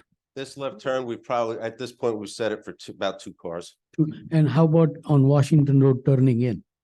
Oh, coming in? Yeah. That's 100-foot long, so you could do 4 to 5 cars in there. Okay, I mean, that 2 cars is definitely evening, you may not, if you don't find a kind person, you may sit there for hour. Yeah, and when we get the site plan, adjusting that might be something we look at once we do the final traffic study and do queue analysis and so forth. Those are things that we would refine as part of site plan and permitting with the county and DOT. Once you've made that decision, you're gonna make that left turn, now you're on that road. The only thing you're gonna do is either go over that double line and try to cheat that way, or you're gonna go into the right lane and maybe come around and try to turn around somewhere else. It would seem, I'm sure not everybody is that experienced, that they've been here a million times, and we seem to be setting ourselves up for something going on over there. Understood. So if we could either eliminate that left turn or at least find it, whatever hours are the peak, limit it. If that's not possible, then just eliminate it. Put a little bit more room also for people, for making the right. Maybe that would be something I'd like to look at. Carl, you had mentioned courtesy gap. Could you explain to everybody what you mean by that? It's what we all experience every day near an intersection where Courtesy people gap just put in the New brakes on Jersey. and let you out. 3 inches. Yep. 3 inch courtesy. Yep. Thank you. You mentioned the right-hand turn lane on Route 1 North. Are you going to build that, or is that state going to build when they Well, widen the road? The state's plan, which actually shifts Route 1 towards Princeton, does include a right turn lane onto Washington Road. My expectation is, because we will be preceding that project, is to mitigate our impacts. We will likely be taking that on earlier and doing that for the state. Okay, so when the project Yeah, my opens, expectation is that the Access Bureau is probably going to require that as mitigation, yes. okay, so we will have a right turn lane Yeah, into. because clearly this project adds traffic. Clearly, there are benefits by getting rid of the driveways. but there is likely the need for us to provide some interim relief before DOT comes in with the bigger project. I mean, if you provide that lane, then the need for that left hand is even less because then you can safely go out on Route 1. I mean, That's possible. yeah. It's possible. Carl, I think Alan mentioned that, and I think it's a good point about the urgent care. It's really not an invasive use. What happens to this project? What's the effect on this project if that center building, 3,500 square feet, is not urgent care? I mean, and let me just add to that. The cafes will always be cafes by the way they're designed. That building could be anything. What would the impact be to, in your view, to the project if it's something other than medical? Well, it depends. I mean, if it's a small retailer, it probably fits very well also. The only thing that would change the characteristic is if you got to another type of a user that had more traffic activity to it, but a small retailer in there, a small 3,500 square feet, you're not gonna do a pharmacy. So really it's a small retailer like a Verizon store or a combination, something like you already have at the corner versus a medical office or something like that. So no matter what goes there, ultimately, your view is that it should 3,500 fit. square feet should have enough parking and circulation to Yeah, accommodate. it should fit. And you gotta remember that your ordinance sets the parking, so the types of users that would be attracted here also are gonna look at the environment, and that's gonna control the types of users that are gonna be interested in this site also. Agreed. So it's a two-way street in terms of controlling the type of users. Anna, do you have any questions for Carl? Anna, no, okay. Okay, Carl. I've got questions along different areas regarding traffic. Let's first go to the Route 1 entrance. At the Route 1 entrance, will there be a separate northbound deceleration lane to make the right turn into the site, as well as an acceleration lane separate from the line of travel to enter into Highway 1 northbound? Right, so you don't actually stripe accel decel lanes on these types of commercial driveways. You create a shoulder along the whole frontage, which is the 12-foot shoulder. The shoulder provides the ability to leave the highway to enter the driveways, but the way the DOT designs access along the highways, they don't create individual accel decel lanes up and down the highway unless you're like a major use like Market Fair or something like that. But this type of a commercial, you'll generally find it's a depressed curb, bifurcated island with shoulder along the front. And the shoulder could The shoulder provide is the basically service of an accel accel decel. decel, yeah. Okay, thank you. Going over to the exit from the site onto Washington Road. You know, you stated that, you know, 2 cars can be in the left-hand turn lane, you know, separate from the right turn lane, correct? Correct. That's what Okay. this concept is. Okay, It's contemplated. Okay, Carl, between the hours of 4 and 7, how many cycles of the traffic light would I have to sit through until I could make such a left turn? Yeah, it depends upon the time of day.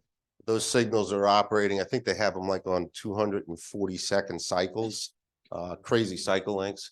So my concern is that with the way the suggestion for the left turn lane now is that left turn drivers who want to make a left turn will be part of the single lane queue because their left turn lane is filled, which will continue to back up traffic into the site towards the Varsity Avenue intersection because the left turn lane preference drivers have taken up the lane. Sure. And they will not, so that the right turn will be hard because the lane is full of left turn drivers. Am I making sense? Yeah, no, you're making sense. And that would result in the traffic study where we would check the queuing. And then if we needed to adjust that left turn lane, or in the alternative, as was just discussed, restrict the left turn, we would determine that with the traffic study and adjust that at the time of site plan. I just think the left turn possibilities there are going to be incredibly difficult because of traffic coming through the intersection, continuing on Washington Road, traffic making the right turn onto from Highway 1 northbound onto Washington Road, that there's a continuous stream there going towards Princeton Junction. Meanwhile, there's a continuous stream away from Princeton Junction, which can also make the left turn. Yeah, I wouldn't argue those difficult. conditions. Those are conditions We that really need exist. good studies on how left turns are gonna Sure. really work out there. I agree. Um, So we will do that. Okay, another concern I have is with the Mather Avenue entry into the site and the Varsity Avenue entry into the site. We have them as on this plan as one way going into the site. Correct. What preventative measures are there so that cars wanting to escape situations that I've just described to you will not try to look for a gap and to try to then go down Varsity Avenue or Mather Avenue illegally? Well, What preventative that's the measures key, will right? there be? Well, you have Title 39 enforcement. You have the do not enter signs. Carl, Title 39 enforcement, explain what you're I'm talking sorry, about. Title 39 enforcement provides the legal rights for our police department to enforce all the regulatory signage on the site. It's a typical requirement of a planning board, typical request of a commercial developer to have Title 39 enforcement granted so that no parking signs, one-way signs, do not enter signs, all can be enforced with and ticketed legally. And like any licensed driver, we have to follow those laws. And I don't see, that would be very extreme for somebody to be breaking those laws. Actually, Carl, the people in this room, we have lived through traffic nightmares in Penn's Neck when through that horrible experiment that the Oh, judge geez. launched on us years ago. What was the year? 13? Help me out, people. That was just stupid. About 2013. There's no other word for that. But what I'm going through, what I'm trying to say is that when there's difficulty with cars being able to leave the site, and I've talked about the difficulty at the Washington Road intersection, I still have a gut feeling that cars wanting to northbound cars on Highway 1 wanting to make a right turn onto Washington Road to go towards Princeton Junction. Remember that intersection is no right turn on red, that the queue of cars on Highway 1 northbound will go all the way down to the proposed entrance. And again, your traffic studies will either prove that or disprove that. But my concern is that, that the difficulty in leaving the site from possibly queues on both Highway 1 northbound queuing at that intersection, as well as the incredible difficulty of making a left turn during morning and evening rush hours. Either a right turn probably going to be difficult too onto Washington Road. That the animals in their cages are going to look for another escape, and that's why I am concerned that, and I do not want to have them be able to have any possibility of using Mather Avenue or Varsity Avenue to do that. That's why I'm asking. That's why I'm asking, Paul, if the entries to Varsity and to Mather are for emergency use only, can you talk about the preventive measures so that drivers do not even think they have a possibility that they could go that way? Well, if you went to emergency use only, the difference in design is pretty straightforward. You're just basically putting a swing gate across it with access keys to our emergency services. So that's something I would want the applicant to explore, and you're probably going to hear public comment on this issue tonight as well. But those are the concerns for me. In summary, I don't think the signage is going to cut it at those two things to say, do not enter. That's fine. So Again, Carl, I bet a lot of residents in this room have experienced it. Except for the Gulf Station, which has been fenced up for so many years, I can't even remember. When the Exxon station was there, when this Arco, now Getty, now Liberty Station is at the site, and now the AT&T station, the AT&T store on the other side. I'll be honest, I've lost count of the number of cars I've seen exiting through those properties to get onto Washington Road or to get onto Highway 1. And so I'm not suggesting in any way that cars are going to cut through this property because of the length of travel and the traffic difficulties I just described to you. I'm not suggesting that they're going to use the interior circulation roads for such a shortcut, but I'm going back to the thing about my concern is that drivers within the property, using Varsity and Mather as escape routes when I don't think the sign is going to cut it. Sure, understood. And just to be clear, Varsity and Mather is not important to us in terms of creating access to the site. The creation of the connections was to maintain the ability for this neighborhood, first of all, to be able to get to this site from a convenience standpoint, two, to be able to still get to Route 1 through the site. So that was an important element we thought is important to the neighborhood, that we're not completely cutting them off from that ability. So that's why those are maintained. And then three, for the emergency access connections at the end of Varsity Avenue and Mather. So the discussion really, from a public standpoint, is the importance of maintaining some connectivity of Varsity to Route 1 to allow that to continue. And we thought that the benefit that draw is really minimal. The benefit we were doing by going one way was cutting off the reverse, which is people cutting through the neighborhood to get to the train station and into Princeton Junction, which occurs. And that was what we were cutting off with the one way. So that's our design.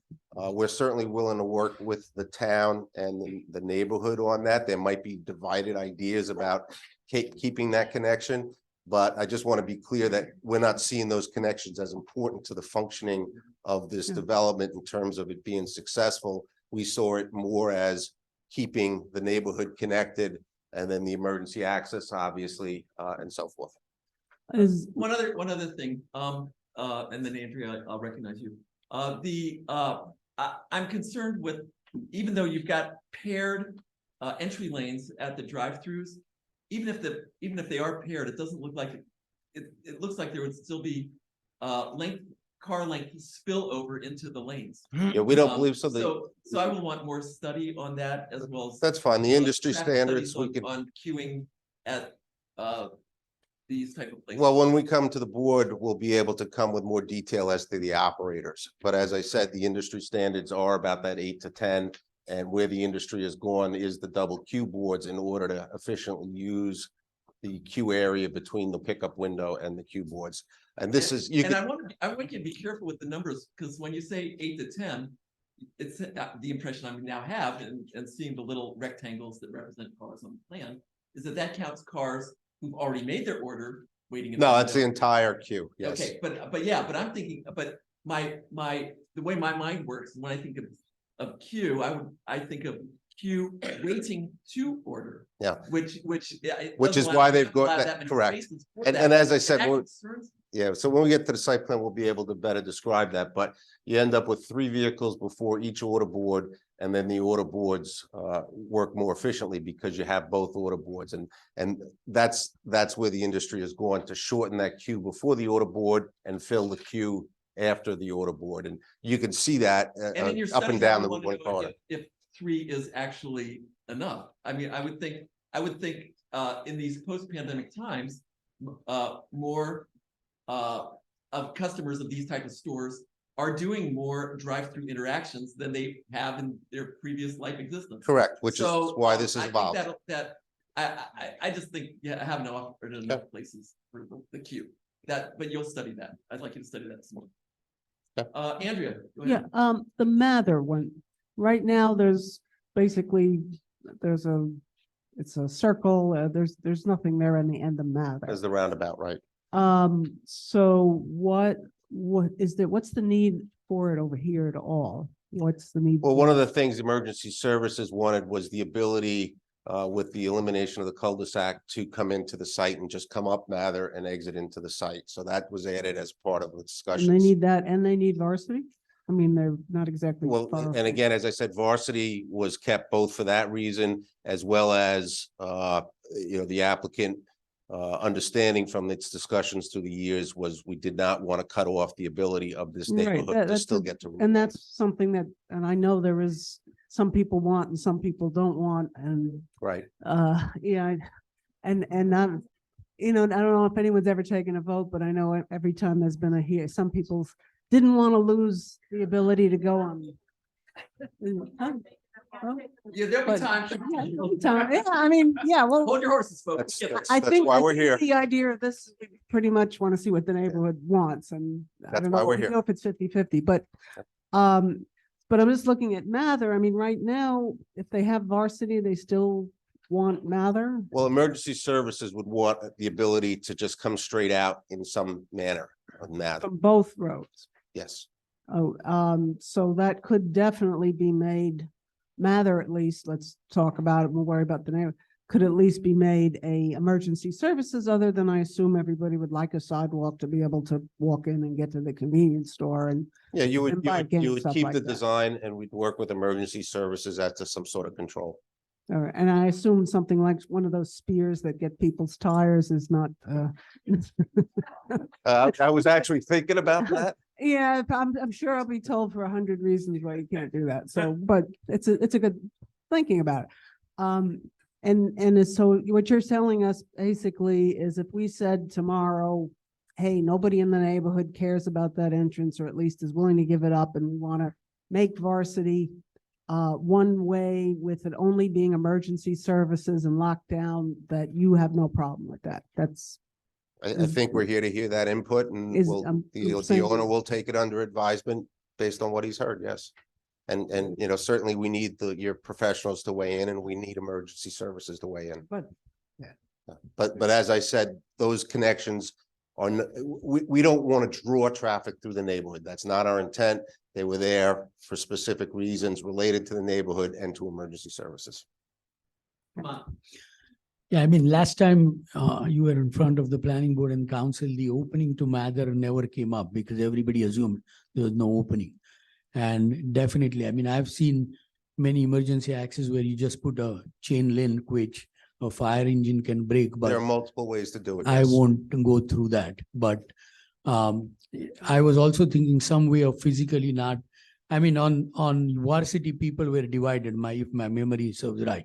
Some people wanted both ways, some people wanted one way, some people wanted no access. So I mean, I would like to hear what the choice is, but some kind of physical access so that people can cheat. I mean, once you come out of that, varsity is two-way. So there's no way of saying that, hey, you cheated. It's not all one way. So you have to cheat maybe for 10 feet to get through that. So, and a lot of people, as he said, will do that. People who know, and most people will be in that neighborhood. I'll tell you that, but they will cheat. So if you decide to do it one way, some kind of make it difficult physically to go the other route. And Hamad, my gut feeling is that once they cheat and are on varsity or Mather, they're not going to go 25 miles per hour. And so that's that's a safety concern as Understood. well. Yeah, I actually think I got my picture taken this morning by one of our West Windsor Police Department over by the pancake place. Alan. Yeah, I just have a question. Carl, did you do an existing study of the traffic that's coming in or out of varsity from Route 1? We haven't yet because of the pandemic. We started this, Okay. the world fell Right. apart just when we started really getting into the meat of this thing. Yeah, because I'd be It's very, just- very curious to yeah. see how many people are utilizing it currently. I think the world has settled down and traffic patterns now are probably back to about where they're gonna be. So now we can start moving forward. So the timing on this is good too now. Are there other board questions, Carl? Okay, Thank you. Brian, do you have any more testimony you want to offer tonight? Mr. Testimony, bad word. Well, we've all been truthful regardless, but no, Mr. Chairman. So we're happy to yield back to the board. If you have more questions, we are prepared to answer them. But that is our primary testimony tonight, and want to thank everyone for listening. And we got a lot of really good comments from the board here. That's one of the main reasons, in addition to your professionals who have worked with us already and have given their comments in their reports that can all be incorporated into ultimately the program going forward. So thank you. So does the board have any more questions for any of those who have spoken tonight? Okay, so now we are gonna open it up for public comment. Listen carefully. Each person will have, I'll say it again, each person will have 5 minutes time. Sam will be monitoring the clock. And if in your question, if there's a clarification needed by the applicant or a professional staff, that's fine. Oh, actually, we have sufficient staff. We're not there yet. Are we gonna? Yeah, we have professional report. I'm so I can't wait to get the public comment. Go ahead. Let's Dan Silvermilky, go ahead. We're gonna have our professional respond. Vote down. And then Vote down. We're gonna stand in line. Vote down so Sam can see. Dan, go ahead. Sorry about that. It's okay. Bad. I was bad. I did submit a. Yeah, there's did- no 15-minute limit. Until last person wants to speak, we will hear. So no need to rush. We will hear everybody who wants to speak. Dan, go ahead, please. So Dan Dobromilsky, landscape architect for the township. I did submit a report on October 31st. A lot of the comments have been addressed in the questioning tonight. I will note there's no green belt on the property. They do have to ultimately address the existing trees on the property. The architectural design ultimately will have to be addressed along with other green building initiatives, but in the interest of time, and that's basically all I have. I just have a question, Dan. You had mentioned in your report that there was an absence of full landscaped islands at the corners, and instead they have striping. What would your preference be? I think we've had other convenience store. This is at the convenience store on the four corners of convenience stores. A lot of the major convenience operators prefer not to have landscape islands on that corner. They do have some situations where they can do some type of landscape and or decorative pavements on those corners to make them more attractive or more interesting. And we were just asking that they work with us to come up with something acceptable. Something better than Yes, striping. exactly. Thank you. Traffic. And please introduce yourself. Sure. Thank you. My name is Quasi Masood. I'm a professional transportation engineer, licensed professional engineer in the state of New Jersey. I'm a traffic consultant for the West Windsor Township. I issued a letter October 27 with the traffic comments. Most of the comments been addressed by Carl. Few other things I would like to reiterate. And number one is the access. They need an access permit for the right. Stand up. Okay. And speak mic close to you. Sure. Again, sorry. This is Quasi again. I'm a licensed professional engineer in the state of New Jersey with 22 years of experience in transportation engineering. I'm the traffic consultant for the township. Issued a letter on October 27th with the traffic comments. Most of the comments been addressed by Carl. I would like to reiterate few things. Number one, the access permit would be required from US 1, the right in, right out, during the formal site application, as well as the access permit from the county is required for Washington Road. So both access permit will be required. And second thing is obviously the drive-through lanes. We'd like to see how the drive-through lanes will operate for dual menu boards, because we have been concerned that it might back up and create a gridlock inside. So we'd like to see that. And also the turning templates from AASHTO. AASHTO is American Association of State Highway Transportation Officials. That AASHTO turning templates should be used. those. And also the final thing, obviously, we haven't received any traffic study yet. We'd like to see the trip generation, trip distribution, assignments, and queuing. That's all I have so far. Quasi, do you have any comments about that whole intersection with Washington Road there? That's what. Unless the traffic, there, we can like to see more in details, how many traffic will be making those left. Because that's a close proximity from the circle. That is one of the concerns that we have. We'd like to see that as well. Traffic study. Yeah, this is his Sure. first meeting, so I just want to welcome you and go easy on him. His first All right. meeting. Don't scare him. Any questions for fun? Okay, John, Taylor. John Taylor, Assistant Engineer. We have a report submitted for the concept plan. There's not a lot of joy here because there's not a lot of numbers, not a lot of engineering joy. Well, for some people. We appreciate that the applicant has addressed quite a few of our comments during the process. There's still stormwater management comments that are out there. This project likely qualifies as a major project for stormwater design. And so as they develop the site plans, we'll be more involved in reviewing their actual stormwater, and we'll make sure they comply with the state regulations and our local ordinance for stormwater management. So they've addressed a lot of the questions in our report, but some of the questions in our report will only really be addressed when they advance a site plan that they would provide us sufficient detail to really review it. Does anyone have questions from the board? And you also have a recommendation for acoustical engineer to be consulted. Yes, and I think what I heard was they were amenable to that, or amenable to a redesign that would be more consistent with the ordinance relative to the buffering. If I heard that right. I would assume either way, we would want the acoustical expert.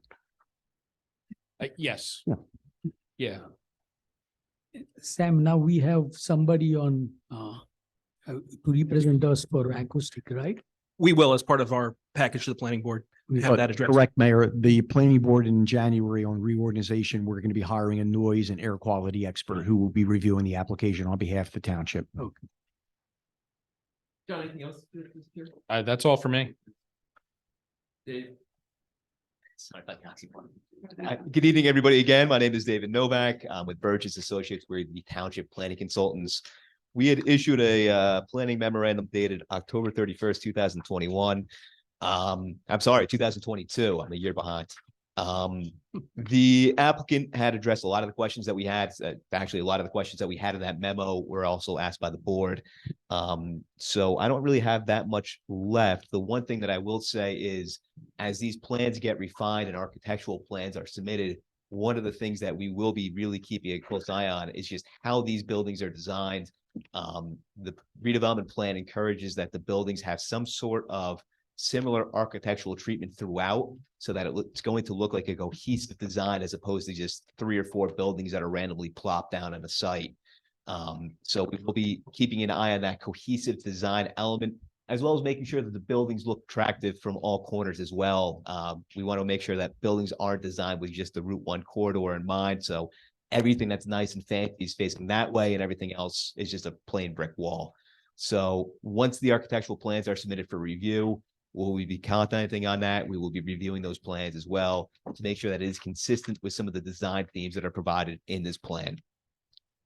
If anybody has any questions for me based on either our memo or just the redevelopment process in general, I'd be happy to answer them. So just one quick question. Mhm. Architecturals, I think, very important, but if you're going to have 4 separate, you're going to have 3 that may not be able to change in terms of what their corporate image is. It's certainly a balancing act. You're 100% right, because some corporations are going to want their corporate branding on it. Exactly. We've been successful so far in this township, encouraging at least some sort of similar design elements. So there's a application down the road from US Route 1 with a hotel, a Tractor Supply, and something else. Right. One of the things that we were really encouraging was consistent signage. So the freestanding signage that was located in site, making sure that it was similar, and also encouraging those buildings to have some sort of similar facade materials as well, getting matching bricks or similar colors with IFAS. So we have been successful with that in the past, and that's something we're going to apply that same effort to this development as well. Essentially, whoever is the first one will be setting the tone for the other three. Hopefully all those architectural plans will be submitted all at once. So Right. Okay, yeah, we'll let them fight it out, but they will have to coordinate and play nice with one another. thank you. Any other questions for David? I just want to reiterate from Dan's report, from his landscape report, the encouragement to use green construction elements. You've seen that in the report. Do you have a response? That for me or? No, for yeah. Sorry. Sure. We absolutely agree with that. If it weren't just too early to show exactly what we planned, we would love to show things. We're very cognizant of not wanting to show conceptually things that may not be built. So, but we both believe that and hear those comments loud and clear, so that we'll incorporate that into our design. Are there any other questions for our professionals? Okay, we will open it up for public comment. Listen very carefully. I said the 5 minutes. And if you have a question, but what I want to avoid is a lengthy queue and have people standing up forever. So what I'd like to encourage is just 3 or 4 people at a time be standing towards the mic, so we don't have the queue that goes on forever. But we have so much to share, if you want though. Stand up for a while. That's your call too. As you speak tonight, please identify yourself with your name and your address and spelling of the name as needed, so that we can correctly get it into our minutes of the meeting. Welcome. Thank you. I just want to make sure you can hear me. My name is Finn O'Brien, FINNOBRIEN, 241 Varsity Avenue. All right. So good evening, members of the planning board. I have a home at 241 Varsity Avenue, and with regards to the Penn's Neck Plaza development, I vote to close both Varsity and Mather. I stand in good company. Tonight, we've handed out a few documents, including a summary of the traffic impact to Penn's Neck from the 3 adjacent developments, which are Penn's Neck Plaza, Sarnoff, and Avalon at Princeton Junction. Please refer to the document if you can. I don't know if we brought enough. You guys have it? Thank you. All right, this one for everybody. The first development to focus on is Sarnoff. With 3 million square feet of office, conference, hotel, and retail spaces. Reading an excerpt from the West Windsor Master Plan, Section 5, and I quote, "The traffic generated by the SRI site and traveling through Princeton Junction could be equivalent to 1 full lane in each direction." In other words, that's a lot of vehicles added to an already busy road. Now you might say, well, that's in the future. Surely we'll have a solution to the traffic problem by then. I have yet to see a cohesive, actionable solution to the multiple developments. The second development to focus on, which is already in the midst of being built, is the Avalon at Princeton Junction, with 848 new dwellings planned. Using data provided by the planning board, as well as a table from the New Jersey Residential Site Improvement Standards, there will be an additional 5,412 estimated daily vehicle trips on Washington Road, as that is the only access point in and out of the development. At the bottom of the document, please note that West Windsor has designated Washington Road between Station Drive and Route 1 as a minor collector road, which by the state guidelines has an average daily traffic maximum of 3,500 cars. The Avalon development alone will overwhelm Washington Road. All of this traffic will have to go somewhere. We can all easily imagine that frustrated drivers will seek relief by driving through our neighborhood to find another way to Route 1. In fact, this is acknowledged tonight and also within the West Windsor Circulation Plan that Washington Road is an historic bottleneck. And I quote, "Additional capacity of these roadways is needed to accommodate their existing traffic demand." Traffic congestion and diversion to residential roads will worsen until improvements are completed. In other words, the township is already aware that the traffic pressure due to the over 5,400 additional car trips will be a nightmare. Lastly, the suggestion that these streets should be left open to benefit the community is nonsense. At first, the idea may seem attractive. I thought so myself. Our little enclave could have an easy exit to Route 1, as well as our own access point to the businesses in the plaza. The idea of walking to a nearby cafe for coffee and sandwich sounds great, but this pleasant idea falls apart quickly. To begin with, Varsity and Mather don't have sidewalks, so forget about enjoying a nice walk to the plaza. Then for those who wish to access Route 1 via Varsity, please know that it won't be the simple turn onto Route 1 that we're all used to. Imagine passing through the chaos of a plaza filled with traffic from Route 1 and Washington, all trying to cut around the light or get in and out of the coffee shop, the 2 drive-through restaurants, the bank, the gas station, right in your path as you're trying to get out of the neighborhood. It's not going to save time. In fact, it'll add time. Also bear in mind that it is illegal for drivers to access Route 1 through the plaza and bypass the lights on Washington Road. You might think, sure, it's illegal, but it's not that illegal. We can probably get away with it. The evidence suggests that it won't have the benefits some think it will. I'd like to conclude by saying that leaving Varsity and Mather open would come at a very steep cost to our quality of life and the safety of our citizens in the Penns Neck neighborhood, especially the 35 little ones just in the first block of Varsity and Mather. Both streets must be closed off from the plaza for the benefit and safety of all in our community. Thank you.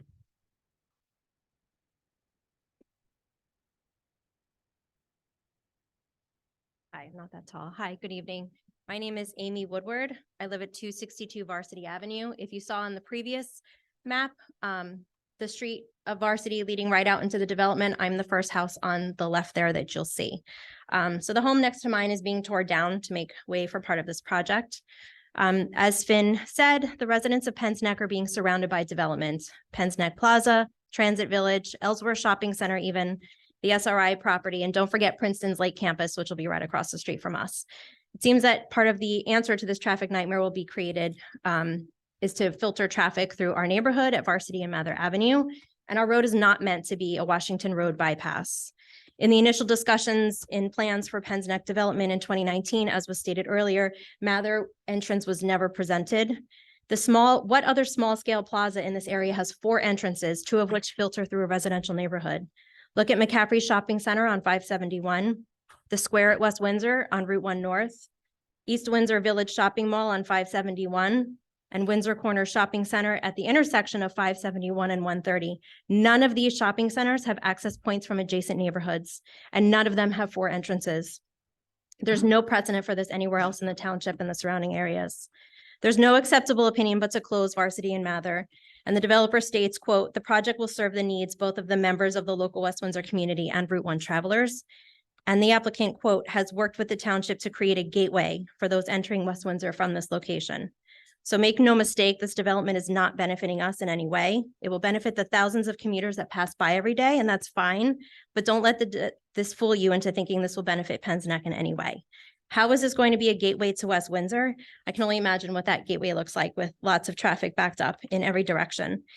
This neighborhood will more accurately become a gateway to Route 1 if Varsity and Mather are left open. Cars will inevitably cut through the neighborhood to access Route 1 to avoid the light and traffic at Washington Road. And isn't that illegal to cut through a parking lot? And how will this be patrolled and enforced?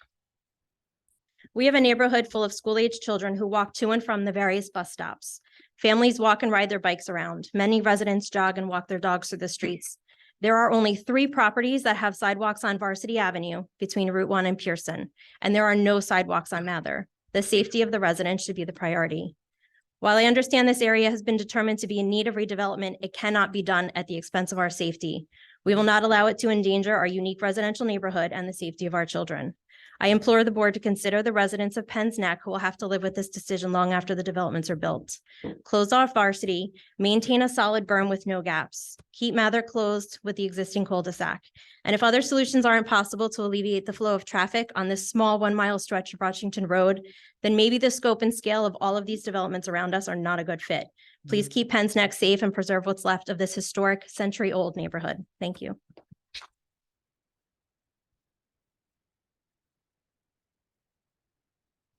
My name is Barbara Gantwerk, and I live at 196 Mather Avenue. Can you spell the last name, Barbara? Gantwerk. Thank you. And I have lived on Mather Avenue for half of the century that she just mentioned. And I very much appreciate the opportunity to speak to you tonight. I certainly recognize that the area in question is in need of improvement. But I had kind of always hoped that the officials would support a project that actually enhanced our neighborhood and not one that actually doesn't. I noted in the application that was online that the area has been determined, and I quote, a condemnation redevelopment area. And it was a little ironic to me that it appears that the developer himself has contributed to some of the blight of the area by not taking care of the property in the first place. I also note in the application also that it states that this, and I'm going to call it a strip mall, because a plaza, it's not. That this strip mall, they say, will serve, quote, the daily needs of both the local residents of the Penns Neck community as well as those traveling along Route 1, and will serve as an attractive gateway to the Penns Neck community.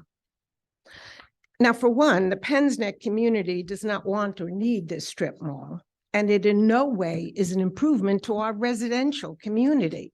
And personally, I can't remember being invited to any meetings to discuss what I wanted in that, and I certainly wouldn't have recommended this.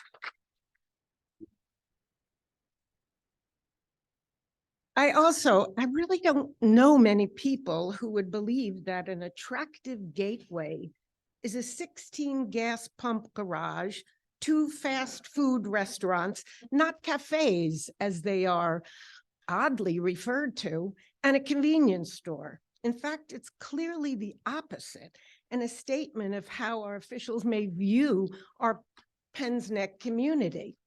I know when I pass by on Route 1, a 16 pump gas station and some fast foods, my response isn't, how lovely, it must be really beautiful in there.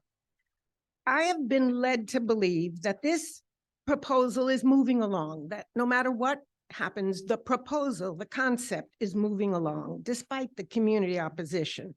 But if that is the case, then we strongly request that you reduce the resulting negative impact as much as humanly possible to our community. And I certainly see that you are interested in hearing and doing that. While we support closing Varsity Avenue as well, I'm going to now speak to the change in the proposal, which has Mather Avenue, opening into the back of the strip mall and ultimately out to Route 1. My neighbors will speak to many of the other critical concerns that we all have. Now, this, is uniformly opposed by the residents, specifically all over, but specifically, I want to talk to Mather Avenue. Now, at our very informative meeting last week with the mayor, he said that while usually there's never agreement on anything, and we kind of know that's true, but if we could demonstrate that we have agreement in the community, it would make an impact. Well, I believe we have clearly met your challenge. Of the total of 18 homes, and 2 of them have driveways on Mather Avenue, we were able to reach 17 of the 18. 17 of the total 18. Those 17 unanimously expressed the desire and importance of keeping Mather Avenue a cul-de-sac closed to the strip mall for both cars and customers. We want it completely closed off with a berm, the high one, not the low one. No one disagreed. No one. Agreement on our survey. We have the signatures and the documentation which we'll provide. Now, I think we got what you said. So we will show you what we gathered with the signatures and the addresses. Now, the current traffic, I don't even have to talk anymore about the current traffic. You've all talked about it. And we do not want cars and trucks bypassing Washington Road, just as everyone has said, to get to Route 1, to circumvent Washington Road and the Route 1 circle. This is dramatic change which will do great damage to our residential community. The cul-de-sac, besides continuing, okay, we implore you, keep our Mather Avenue a cul-de-sac.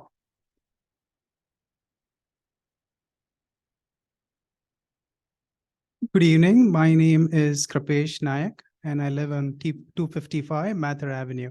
Please spell first and last name. Yes, it'll take you some time, but Go ahead. Krapesh.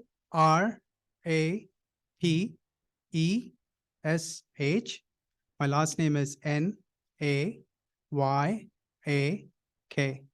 and 255 Mather. I'm not a native English speaker. So for my neighbors, I have this visual cue to follow. And I'll also pass this to everyone over here before I get started.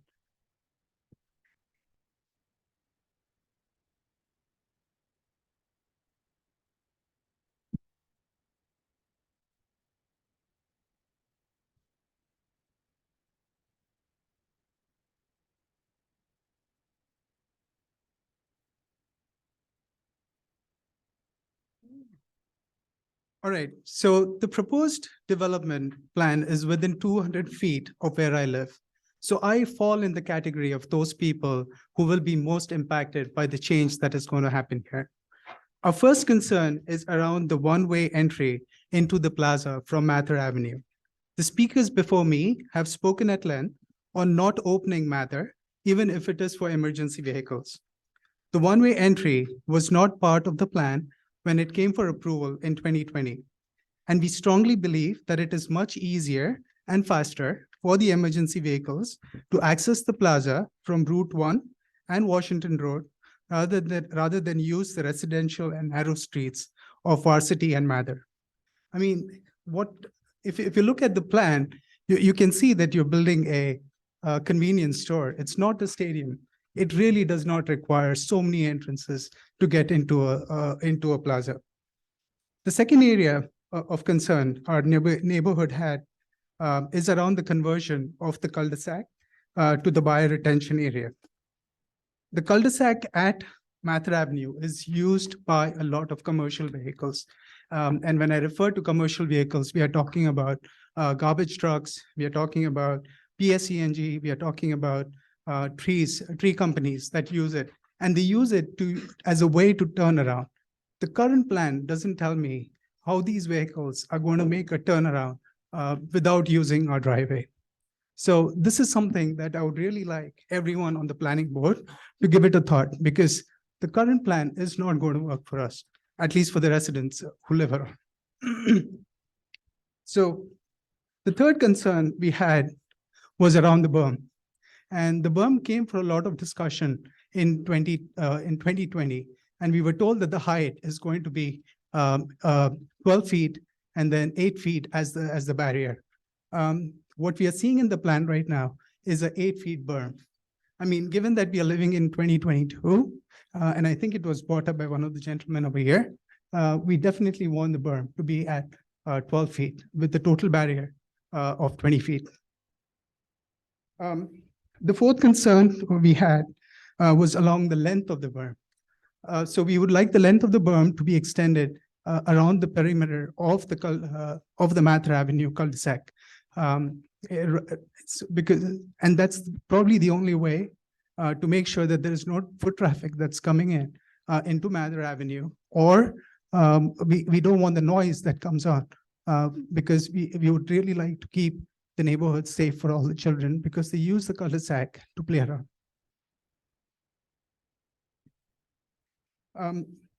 Lastly, I think there was one more thing that was brought up, and that was along the location of the trash can or the dumpsters close to Mather Avenue. We definitely would like to move that away from where it is currently located. I'd rather have my neighbor, who is going to be most likely to be impacted by it, to wake up to an alarm rather than a dumpster truck waking him up early in the morning. So we definitely want to have the location of the trash can away from the current location. So basically, these were the points that I wanted to bring to the planning board. Thank you for listening. Thank you.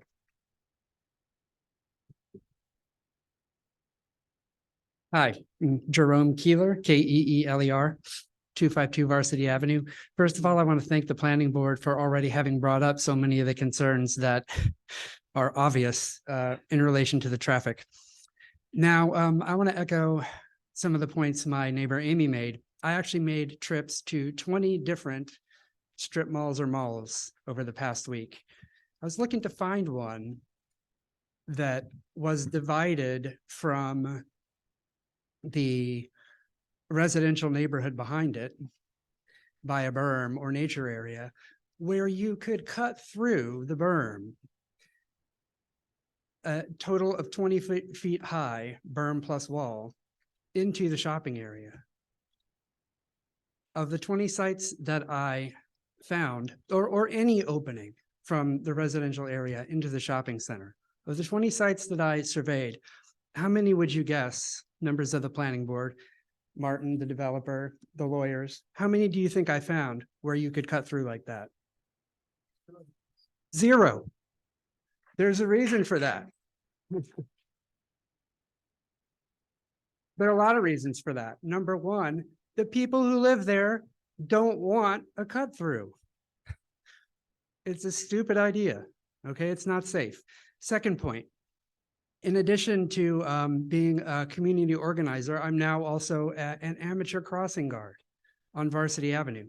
No one's mentioned yet that Varsity Avenue is the bus route all the way from Wilder back through the end of Penns Neck. Every single morning, rush hour coinciding with bus pickup. As we've already made clear, people are going to get out of the line on Washington Road, cut through onto Varsity, and speed down the road. The reason I'm a crossing guard there, one time we were standing there waiting for the bus.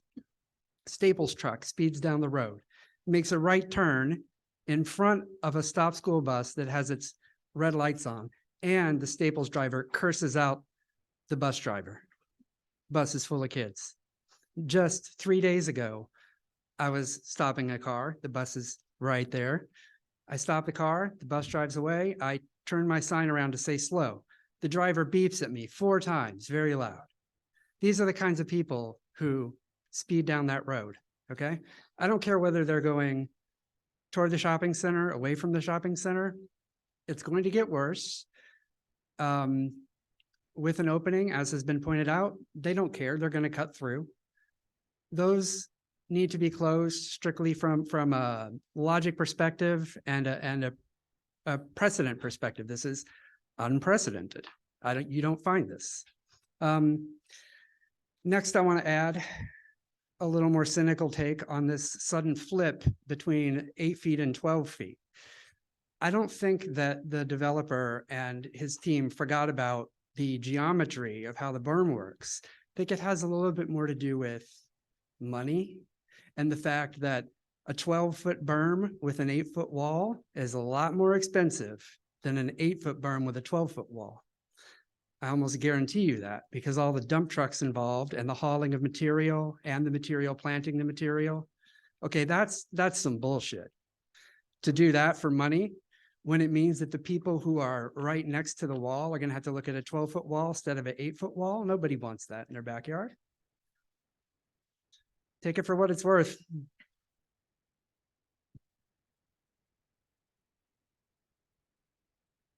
Hi, my name is Isabella Duicu Palovich. Can you spell your last name, Isabella? Palowitch.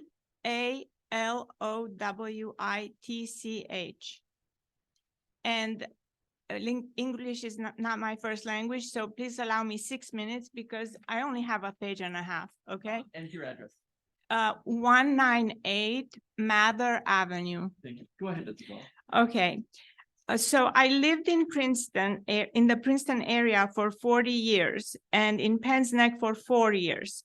Nowhere did I ever witness a most amazing group of people like my neighbors. I'm also very emotional, so forgive me. In Penns Neck, they worked tirelessly to come up with the detailed, eloquent data on the various life impacting aspects of this project. I would like to invite you to look at my thoughts from a different perspective, a conscience vantage point. With no intention of offending any of the folks who did so much work for all these detailed, we are just looking at the illustrations. And I'm just addressing the planning board and Mr. Mayor Marate. My first point is the context. At a moment's notice, since last week's township meeting, my neighbors of all ages put their lives on pause and came together in this enormous effort to demonstrate to you, Mr. Mayor Marate, and the planning board, a unified voice that we all oppose the idea of building what is really a strip mall and not a plaza right by the side of our cherished enclave. The word plaza, if it were truly represented, that would be a beautiful idea. A town center, people walking, sipping coffee in a square with a fountain, like while kids were playing in the safety of a park-like setting. This proposal is nothing of that sort. It is a drive-through strip mall, which from the plans is obviously packing into a very small area of the most profitable and numerous drive-through fast food places, generating more traffic and exhaust fumes. This is the obvious reality. No need to glamorize the way it is presented to us. People are very smart, and it is clearly not what they desire. Not only are there plenty of such places nearby, but none of them, and we studied the topic, have a direct connection with the residential neighborhoods behind them, like my neighbor said. We do not wish to use this development, nor do we wish to drive through it. My second point now is our response is proof on paper, and I'm about to distribute it. I submit to you a survey for Mather Avenue. Here, give it to me. It has all the signatures that every single person that we asked, and these are for everybody. I'll take it. Keep talking.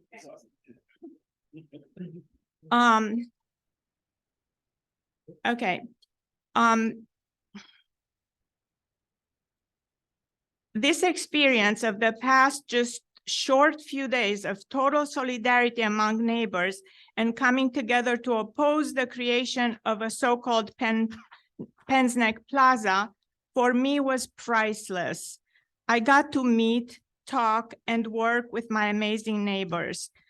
Our message to you, Mr. Mayor, and the planning board is if you must build it, leave us out of it.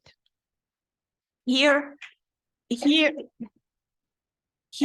is on paper, backed by signatures, our common voice. Mr. Mayor, 100% of the surveyed residents want Mather Avenue to remain a cul-de-sac and are opposing the opening of it to the development. Moreover, we are requesting the tall berm and fence to continue in an L shape all the way to Route 1 without any walkways to Mather in order to prevent people walking into our neighborhood. Of a total of 18 homes or on or with a driveway on Mather, 17 responded, one was not available. In addition to these, we have signatures from more neighbors that we found at home on Pearson, Washington, and Varsity. And now my final point is this. What is our legacy? I ask you. I invite you all to zoom out for a few moments and view this from the perspective of decades from now. We are all on this earth for a short while. It is the reality of it. When we leave, we are not taking any riches with us, but we will be defined by the next generation of our children and grandchildren, by our legacy. by how we comport ourselves during this short life. To that point, I want to share with you a similar, very pertinent example that happened about Isabella. 30 years ago. Isabella. This is very important. No, please. my point is, it sounds like you're going to be about to tell a story that's going to take more than. No, 20 no, minutes. I'm just one paragraph. Please Okay, one allow paragraph, me. that's it. I think. That's it. Yeah. Go ahead. 30 years ago, just 7.5 miles north of here, on the same side on Route 1, they wanted to, the North Amberland Way exit in Monmouth Junction, South Brunswick, a developer was fixated to turn those fields into a Metroplex mall, a monstrosity of high-risers, office buildings, destroy the nature in order to build a cement city, clearly for a huge profit. I know this at firsthand because as an art major student, I was hired to come up with about a dozen full-page cartoon ads plastered in the local newspapers to illustrate the absurdity of it all. The community of residents won the long battle. We owe them a debt of gratitude for vehemently opposing such atrocity. I invite you to imagine that legacy they would have left had they not opposed it. We would ask ourselves, what kind of people let this happen? I ask you, what will we leave behind if we allow this to happen to our neighborhood? Will our children and grandchildren be proud of us? What is our conscience telling us? Thank you. Thank you.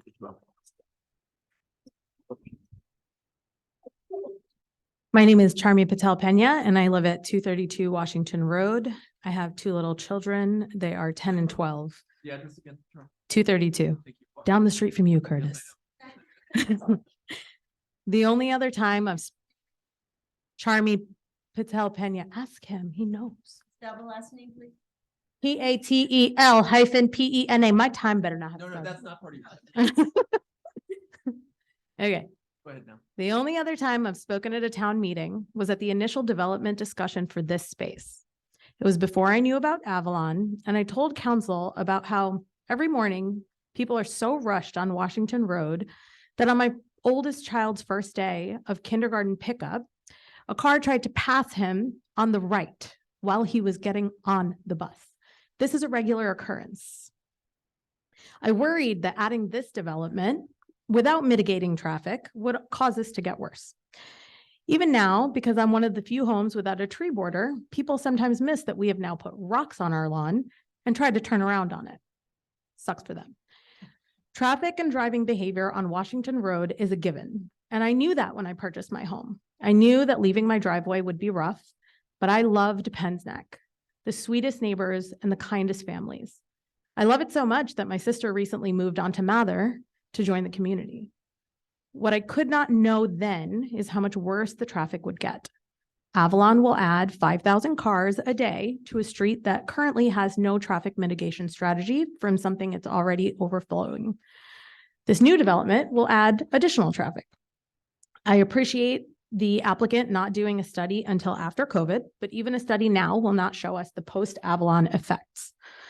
If this was truly a walkable plaza for us to meet and enjoy as a community, I would jump on it. That's the dream for so many of our generation. But that's not what this is. Chains and fast food are not the dream. While I hope that the township will eventually take the effort to mitigate what has been approved, it will take years. What is preventable and what we can save is the neighborhood behind Washington, where tons of kids wait for the bus at every corner without sidewalks, where we gather as a community, where we go for walks with our children and our dogs, where we meet other families, where we trick or treat, where some of us who live on Washington find reprieve from traffic. The idea that there's no reason to believe it would attract additional traffic ignores the lived experience of the people who know how New Jersey's drivers drive on our street now, let alone how much worse it'll get when the new cars from Avalon hit the road. The second those roads are open to Route 1, even one way, they will become secondary feeders to Route 1, when inevitably Washington Road becomes more overwhelmed. This does not have to happen. This neighborhood is a West Windsor treasure, and I ask you guys to protect it and protect our children.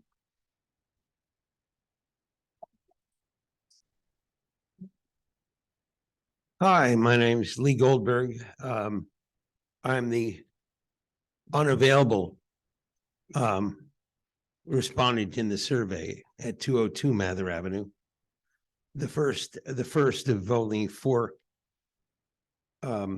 properties adjacent to the railroad tracks. And you know, in a lot of ways, I share a lot of the same concerns as the group. I also have additional concerns about, well, I'm not very happy about having another piece of American corporate generica shoved, you know, parked right next to me. I also will not address tonight some thoughts I have about permeable landscaping, hardscaping, which would be a real leap in terms of sustainability, and the fact that we have, if this thing went through, that it would be really a great thing to make use of as much solar as possible, because there's just not enough time. Where I'm going to jump off the rails and possibly incur the wrath of my dear neighbors is that I have observed the same thing. I go out, I mean, despite appearances, I actually attempt to retain, delay geezerhood by being on the streets of that neighborhood morning and night. And I watch the kind of nonsense that does go on. I've been known to step into the middle of the road to slow down some idiot. At the same time, there are a couple of realities here. Through no fault of our own, we are being surrounded by an ocean of, much like global warming is threatening our shores and cities. We are, through no fault of our own, going to be subject to a rising tide of traffic. And without the relief that those cut-throughs might provide, I can't say will, I don't even play a traffic planner on television, for God's sakes. But I think that there's a chance that if properly managed, it could provide the relief that we need, rather than becoming a landlocked hellscape for 3 to 5 hours a day, where it would be worth our lives to get onto Washington Road and spend an inordinate amount of time just trying to get worse than now to get to the light. It's a really serious concern. On top of any, on top of just the inconvenience, so my feeling is, and I've looked at the plans, and again, I'm not an expert. But my feeling is that they've done an almost acceptable job of making them visually unappealing,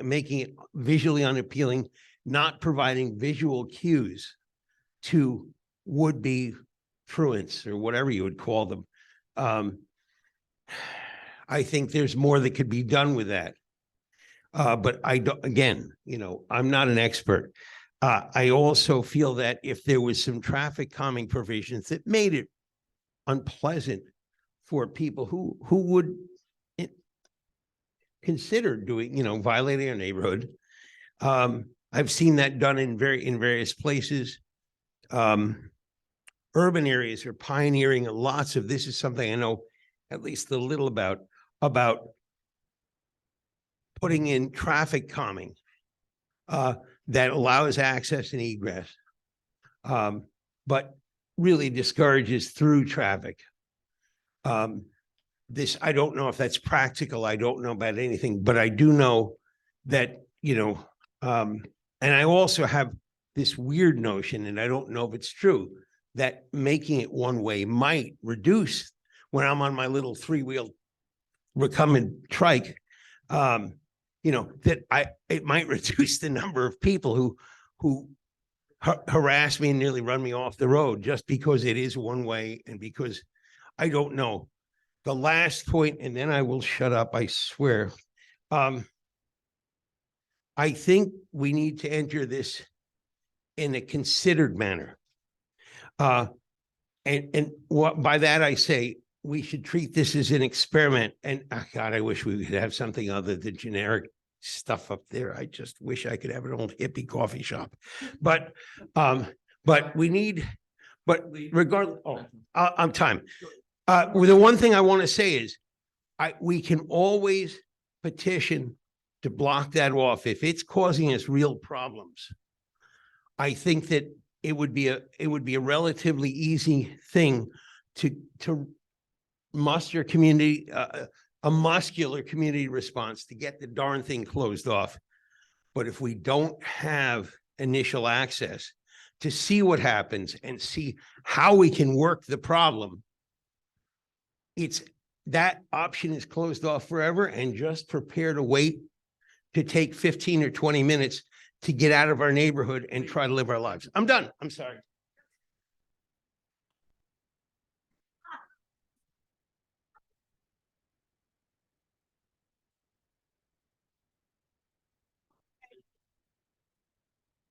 Go ahead, please. Go ahead. Hi, my name is Chitra Pena. Please spell the full name. First name is Chitra, last name Pena, Pena. Are you the sister that was referred to? I am the sister. Go Hello. ahead. I live at 229 Mather Avenue. That's at the corner of Mather and Wilder. Go ahead. I'm a new resident and I've lived here with my family of 4 for about 2 months. One of the major draws to this home for my husband and I was that the Penns Neck neighborhood and the amazing community that resides in it is so welcoming, and that Mather Avenue specifically is a safe and inviting street for all of the children and adults to walk and play on. I have 2 young children, 4 and 6 years old. And when we bought this house, we specifically envisioned teaching them how to ride their bikes on that street. I'm home most of the day, and there's rarely a time that you won't find a friendly neighbor walking their dog, jogging by, or a child joyfully rollerblading, skateboarding, or riding their bicycle up the street, around the cul-de-sac, and back multiple times. Our section of Penns Neck lacks sidewalks and struggles to control cars passing through our streets at safe speeds, and so Mather and our cul-de-sac is a literal safe haven for us. Along with all of my neighbors, except him, on the first block of Mather, nearest to the proposed plaza, I am part of the unanimous group that was surveyed that strongly opposes opening up our cul-de-sac to one-way traffic. It is a threat to the safety of our most vulnerable residents to remove their safe playing street and to open it up to very clear and certain use by cars in a rush to circumvent the traffic on Washington Road, which is already a nightmare as it is, and will most certainly worsen with the 5-fold increase expected with the Avalon development coming near the train station. And let's be honest, there's no such thing as courtesy on the roads of New Jersey. I might have just moved back to the state, but I was born and raised here, and I learned how to drive here. New Jersey drivers are cunning and we're aggressive. Furthermore, foot traffic that wanders from the convenience store to our street poses a very real crime risk to our homes and our vehicles and the residents. And therefore, the berm should be extended to a full 12 feet high around our cul-de-sac with the additional 8-foot fence. It's crucial that you keep our street a safe street as it is, and that you provide a physical barrier between our beloved community and the patrons of the plaza. Leave our cul-de-sac alone. That circle isn't nothing. To many of us, it's everything.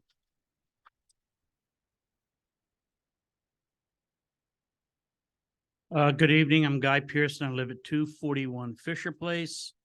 I concur with many of the comments that were made today, so I won't belabor that. But on Fisher Place, any study that goes through, not only do you have a backup on Washington Road, but we circumvents and goes down Fisher Place with many, many cars. I think the solution to all our area is to go forward with the EIS Penns Neck bypass, which would alleviate most of the troubles and concerns that we're talking about today. So I reach out to the mayor to try to proceed, go forward with that. That would alleviate a lot of the problems that we're having today. I think it's a solution to the traffic here in Penns Neck. Thank you. Good evening. My name is Attila Mihai, Mihalyi. I live on 235 Washington Road, right across from Charmy. Attila, Attila. So very happy to hear that the developer and the mayor consulted with our neighbors on Fisher and Varsity. Unfortunately, no one came to see us on Washington Road. I wish you would take time to talk to us as well. I mean, this neighborhood is not just Varsity and Mather, but it's Washington and it's Fisher. We live here too. We are affected by the changes that are being proposed. We would like to share our opinions too. Right now, there's 3 roads that carry traffic. Washington, my street, carries the bulk of it. A lot of it goes on Fisher. Some of it goes on Varsity. We all contribute our share. If you shut down one of them, well, what happens? Then they come over to Washington, go to Fisher. So I think we need to look at it holistically. I agree with Guy. The bypass would be a great solution.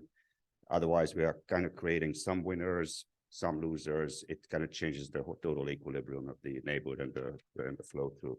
I'm not against the development. I think it's worthwhile making something there. I mean, the whole entry there is kind of embarrassing. When I bring guests into the neighborhood, I take Fisher because it's a nicer entry. I don't have to drive past the abandoned or burnt down former computer store and then the abandoned gas station. I mean, it's pretty bad. So yeah, let's make something, but let's be smart about it. Traffic is a problem. The left turn onto Washington is probably going to be an issue.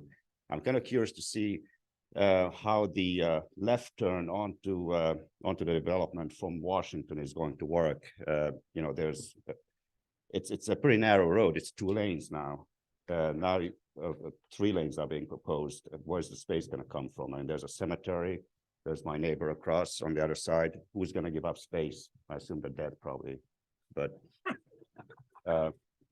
you know, it would be nice to see a better concept there to see how that's going to be solved. If the left turn onto Washington could be eliminated out of the plaza, that would be great. But anyway, I'm not going to take up more time, but I do encourage you guys to come and talk to us in Washington as well. Mayor, you know, I've been living there for 14 years. Maybe one day you can swing by and knock on the door and I'll show you what I think about the whole situation. I'll be happy to come. Everybody was invited to meet. I mean, I don't have I don't know access how to the it. invites were sent out. I don't have access. I got kicked out of your Facebook group, so I don't. I'm not on access to it.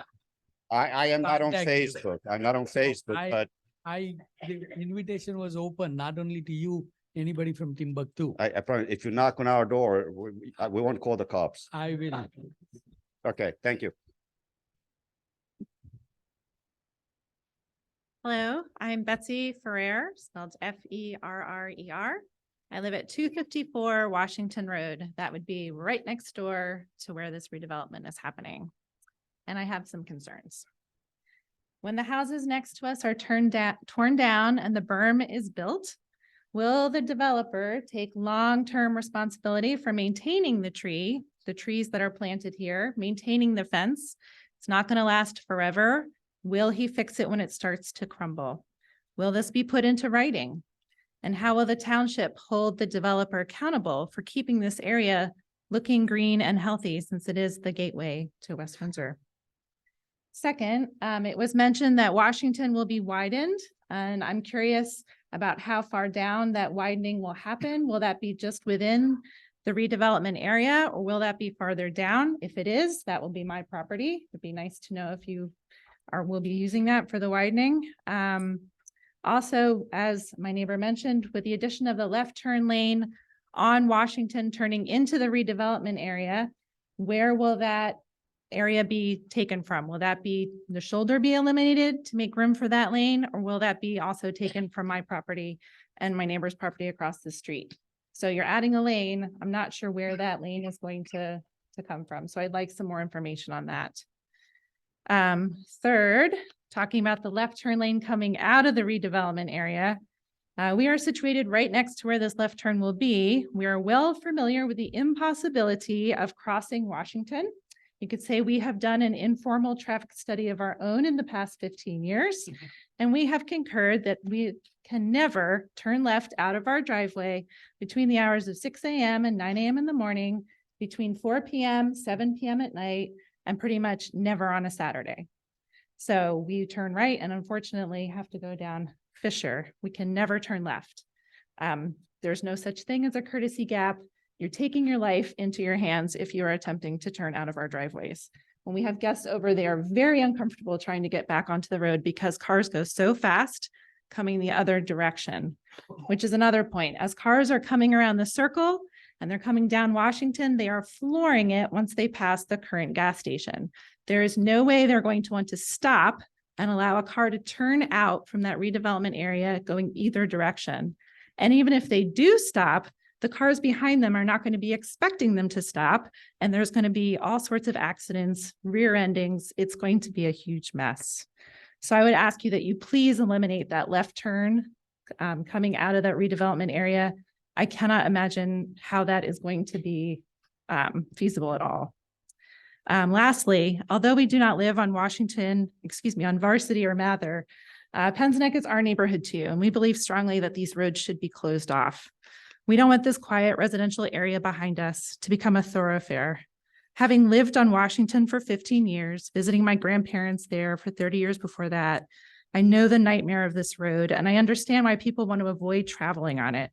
They will seek out whatever means to get around it, and the side streets look very enticing. The businesses will also bring increased light pollution and noise, particularly affecting the homes close by. So a continuous berm or a small curved emergency access road would block much more of the light and noise from these businesses than the current straight one-way road that's in the plan. So I would ask that you please protect this quiet community and the families that live there and keep the neighborhood for the neighbors. Thank you. Cody? Two people have asked a question of the applicant where that property is going to come from. We'll have responses at the end of the public comment Yeah, period. I just don't want it lost. Yeah. Yeah, keep your thought, Andrea. We'll Yeah. get there, okay? They can answer the question. But go ahead, please, sir. Yeah, hi Curtis, it's Warren Metlack. I live at 5 Stoneleigh Drive. Raise the mic, raise the mic. Yeah. Thanks. Right for your face. Yeah. So I don't live in Penns Neck. I don't, it sounds like you've heard a lot of good feedback from people in Penns Neck. I'm more concerned about the traffic in the whole town. And I think that the way that these planning board meetings go, you guys talk about one development at a time, one project at a time, and you might be missing the forest for the trees as far as what's actually going on in town. The way I think about it, we got Bridgepoint 8 that's hopefully not going to be approved, but it's, it's been approved by the planning board. We have the hotel and Tractor Supply thing that was mentioned already on Route 1. We have the Avalon Princeton Junction housing. We have housing being built on Old Trenton Road, a very large development.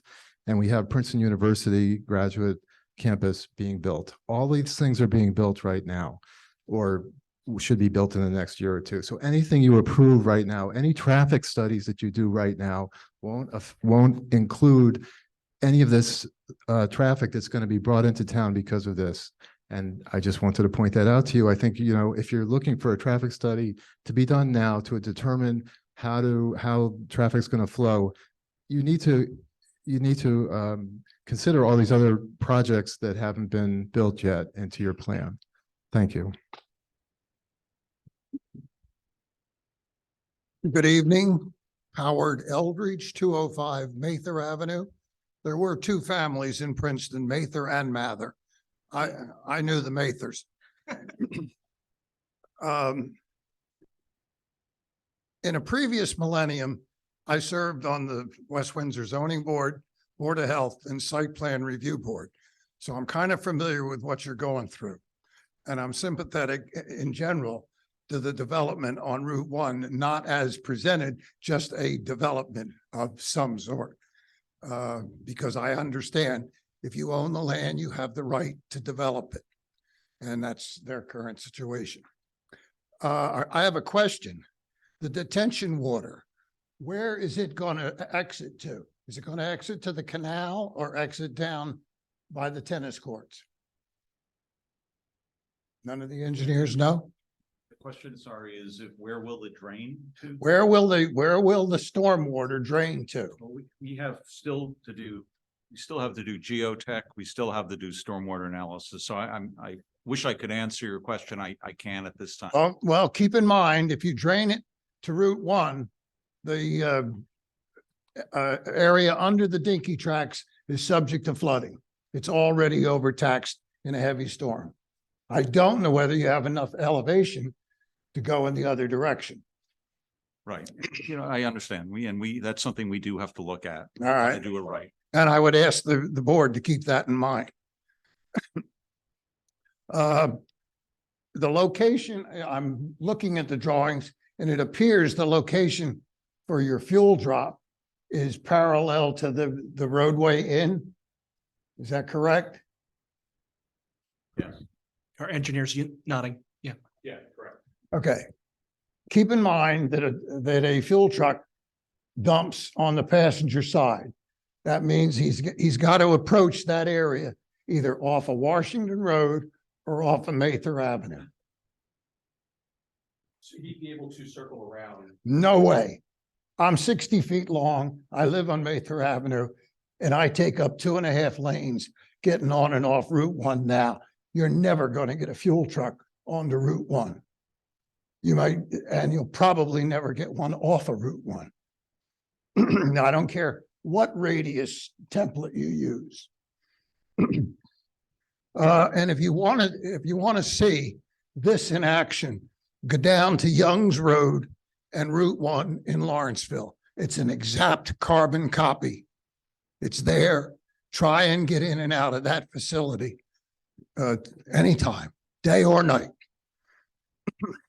It appears they've gone right up to the limits of their maximum impervious coverage. Now they're saying they're going to cut back into that by cutting off a lane on Route 1 for deceleration and access, cut off some of it on Washington Road for access. Keep an eye on that percentage because it's grossly overdeveloped in its current state. I understand the need for Mather Avenue to be kept open for the fire and ambulance. I'm fully aware of that, and I'm fully aware of how that's been solved in many other developments in the town. It's solved by a chain. Because if you got an ambulance or a fire truck call to that location in the morning, he's coming in through Longmeadow or Pearson Avenue and coming up Route 1. He'll never make it up Washington Road. And so that I don't need or don't want Mather Avenue maintained as a traffic avenue for the community, but I do see the need for the fire company. Okay, thank you. Thank you. Stacy Fox, 29 Berrien Avenue. So I don't live in Penn's Neck. I'm here in support of friends and neighbors. And I want everybody to pay really close attention because this is not about traffic. And if your traffic woes, which seem insurmountable to me, if they are overcome, I want everybody to pay very close attention to stormwater management, because what I heard the developer say or somebody say is that they're going to follow regulations. Take no comfort in them following regulations, because that means they can use storm maps, flood maps from 1999, like Bridge Point 8, which was a mammoth error in judgment, and it got approved. So it is absolutely paramount that if this does go forward, the planning board should insist that current flood maps for storms of today and storms of tomorrow, not storms from 1999, won't allow water to come and flood your neighborhoods, because all that water's got to go somewhere. And currently existing flood maps are 2 whole feet shy of where they need to be. So Route 1 last year, you may or may not have seen it. It became a river because of Ida. So when this comes to fruition, just pay close attention to make sure what's going on, because what was supposed to happen is on June 14th, there were emergency pact rules, which were going to set it right. And those fell apart because developer lobbies hit up the governor for a favor and they got it. So now it's called the inland flooding rule. And it's going to be going through all of the process of becoming legislation, but it could take years. So where this falls in its approval compared to when the inland flood rule is reconciled is going to be paramount to whether or not you all get down your street with a car or a canoe. So I will implore this board that you please insist that all projects from this day forth, whether or not it's law, are based on current flood regulations. Thank you. Is there anyone who has not spoken yet who would like to speak? Thank you. It's really like on the list. I'm Brad Soltoff, SOLTOFF, 18 Wallingford. This on the list of priorities or concerns. This is like bottom, but I'm looking at that green lawn off to the side, and it would be nice if we're sitting in traffic. And so this is the way. This is the entry point to our community, which we love. Wouldn't it be nice if we had something pretty to look at, like a sculpture or a fountain or something pretty that befits the area and our neighborhood and our aesthetic, our point of view, whatever. It's just sitting there empty, like Penn's Neck. You know, we love whatever. You know, something dignified, but much more than I am. Thanks.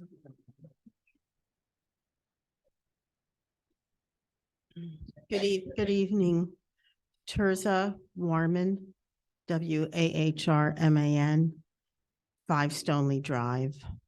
I commend the board for presenting the concept plan tonight. I think that's a great thing.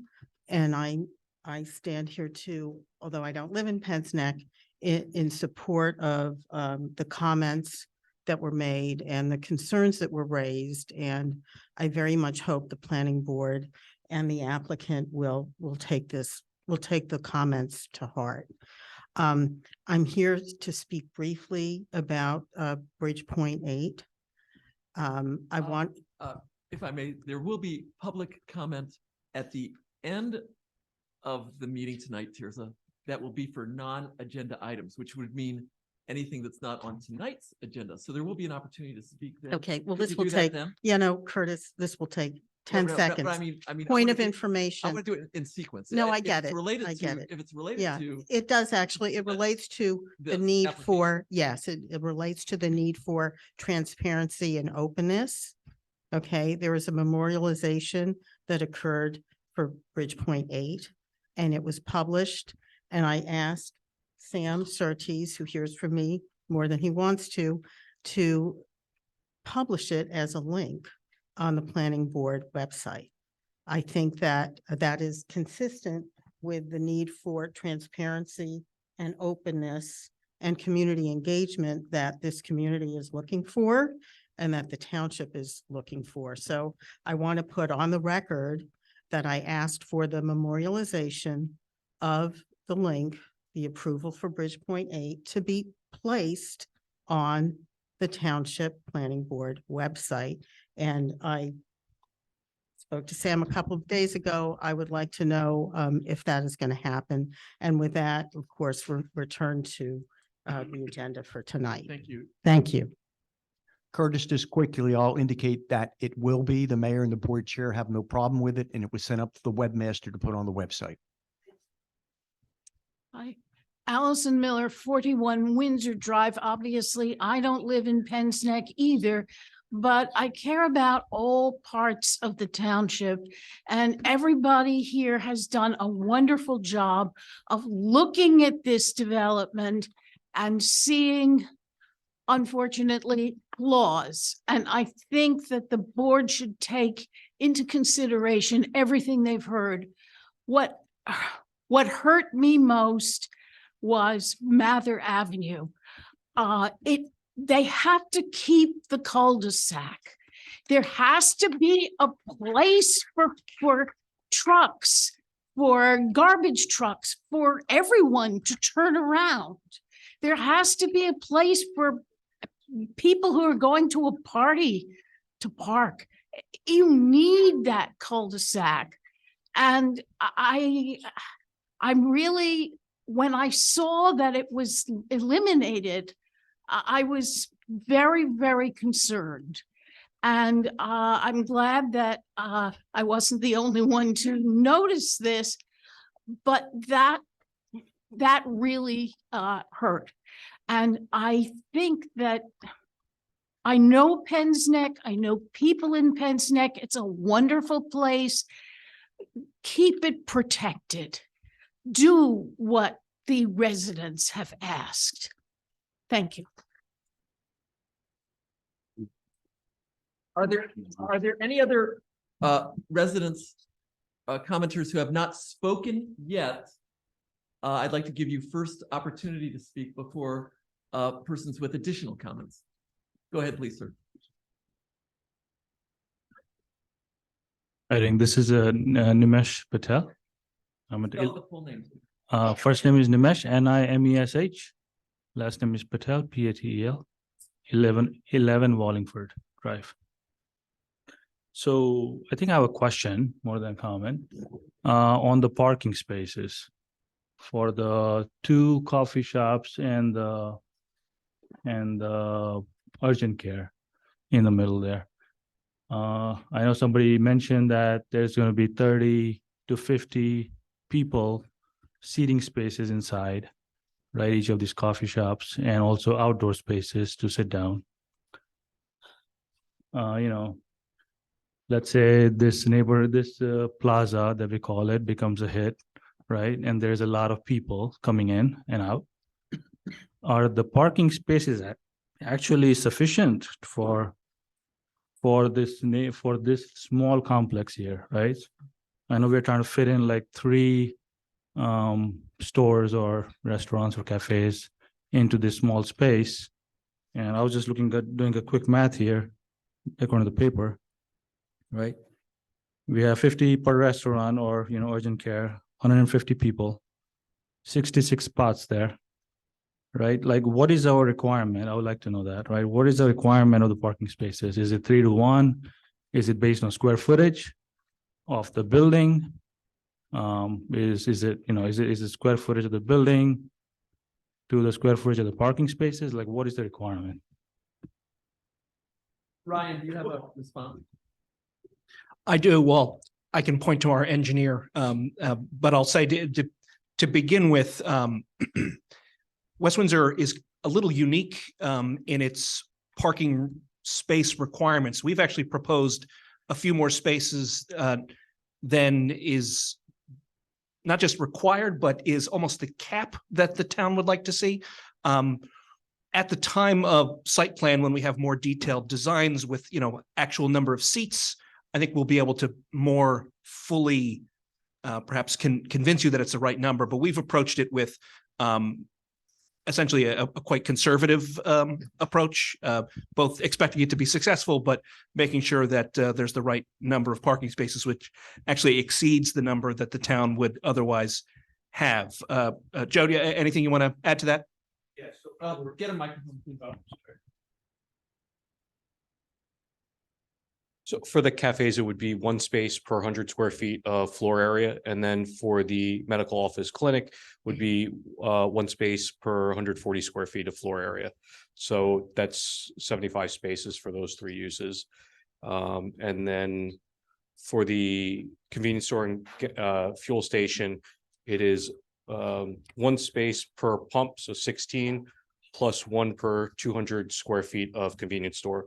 So that is a total of, 16 and 37. Okay, so this will be published, I guess, afterwards when the engineering happens? I'm sorry? This will be all published afterwards when the engineering happens? Yes. Okay. Okay, so I think my only concern, right, obviously, is if there is an overflow, where do people park, right? Is it going to be on Washington Road? Is it going to be, cutting through the Varsity and Mather Avenue? So that is my concern. So I think we should just take a look at that. Thank you, man.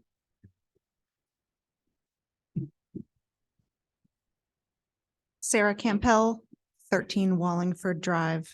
Can you spell the last name? Kampel. Thank you. I just wanted to very quickly say, because I was at the meeting with the mayor last week, that my neighbors did an amazing job of coming together and doing exactly what you asked for. They got a consensus, they went door to door, they got signatures. And you did say that you would prioritize the people who are closest to this proposed development. So I just wanted to say, please take that into consideration because they made some amazing points and did a great job of organizing all of this. So thank you.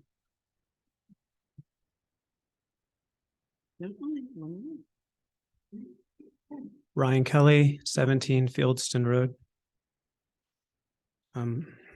What I have to say is pretty quick.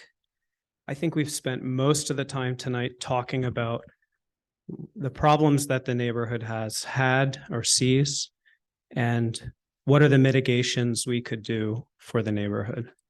And we've spent no time talking about mitigations that the developer can make. So there's a lot of constraints. If we keep the assumption that there's going to be 4 businesses, maybe that's the thing we have to give up. Maybe that's the thing the developer should be giving up. Maybe there should only be 3, and then we'll have room for a cul-de-sac, and then we'll have room for the berm.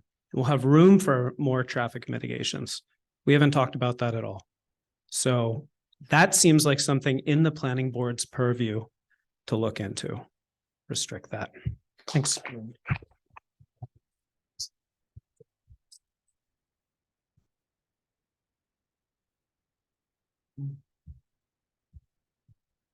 Curtis? Taking off. Okay. So are there any other first time commenters that have not spoken yet?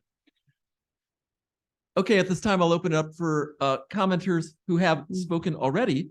Again, 5 minutes maximum. Hi, Amy Woodward, 262 Varsity Avenue. Just 2 quick questions.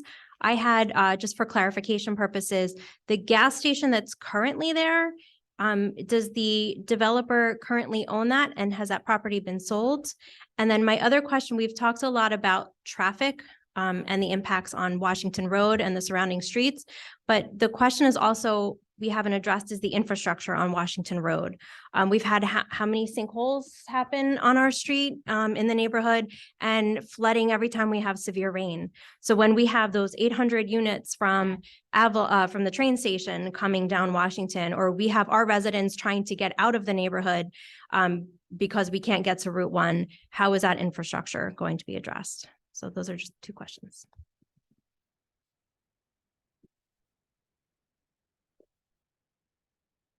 Jerome Keeler, 252 Varsity.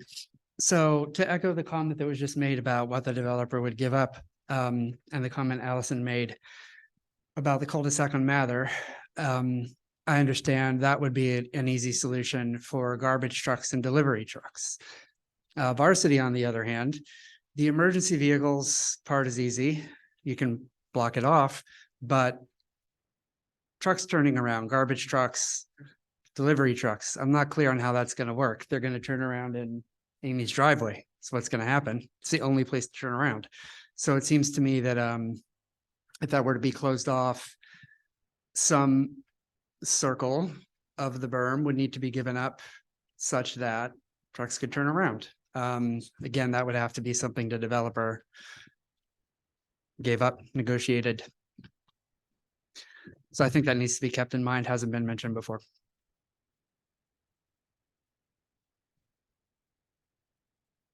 So short. Again, Because we're recording all this. Charmy Patel Pena Curtis. No, it's for the. I for know, posterity. 232 Washington Road.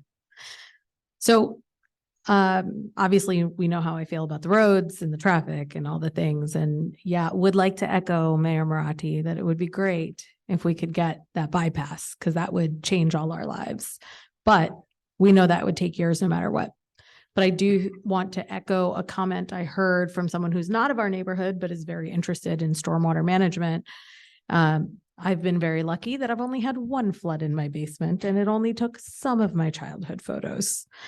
But it would be good to know that we are using up-to-date stormwater maps, because as we know, things have changed since 1999 when it comes to storms in New Jersey. And if we are planning accordingly so that our neighborhood doesn't suffer more flooding, because we don't like that. Thank you. Barbara Gantwork, 196 Mather Avenue.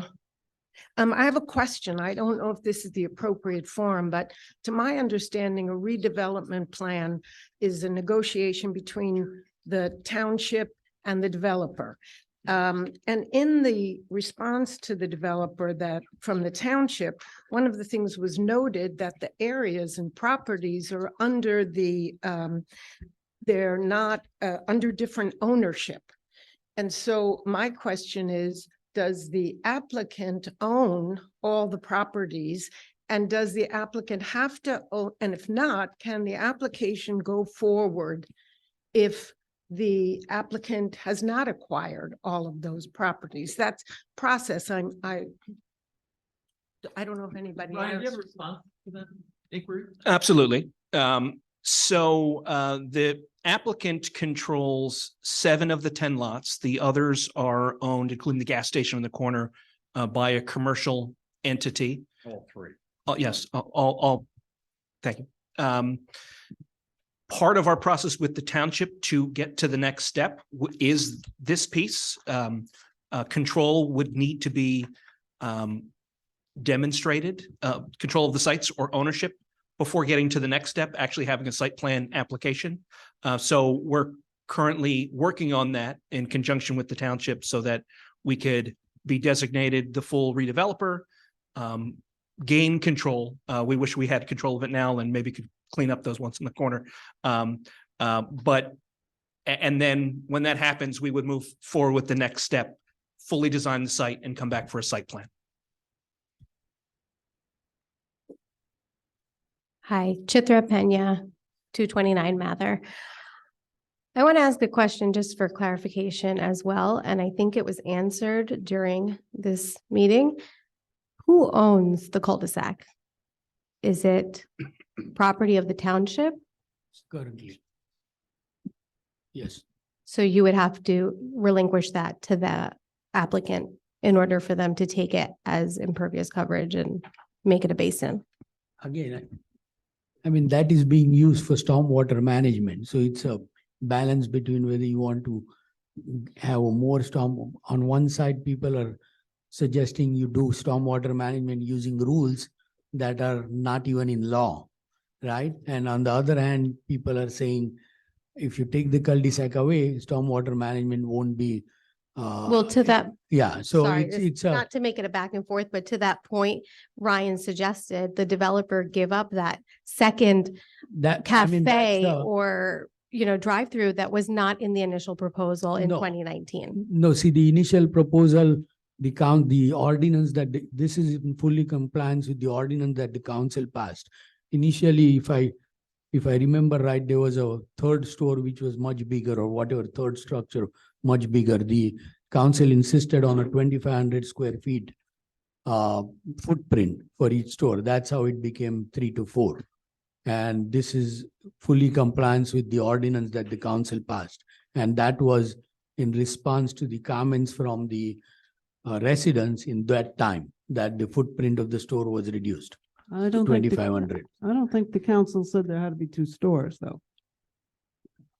I would just venture to say, based on my conversations with my neighbors, that we would happily give up that second cafe location to reclaim Yeah. the cul-de-sac and give that up for the basin. Just another quick thought, sorry. So you're Brad gonna- Soltoff, Soltoff, first name's Brad. 18 Wallingford Drive.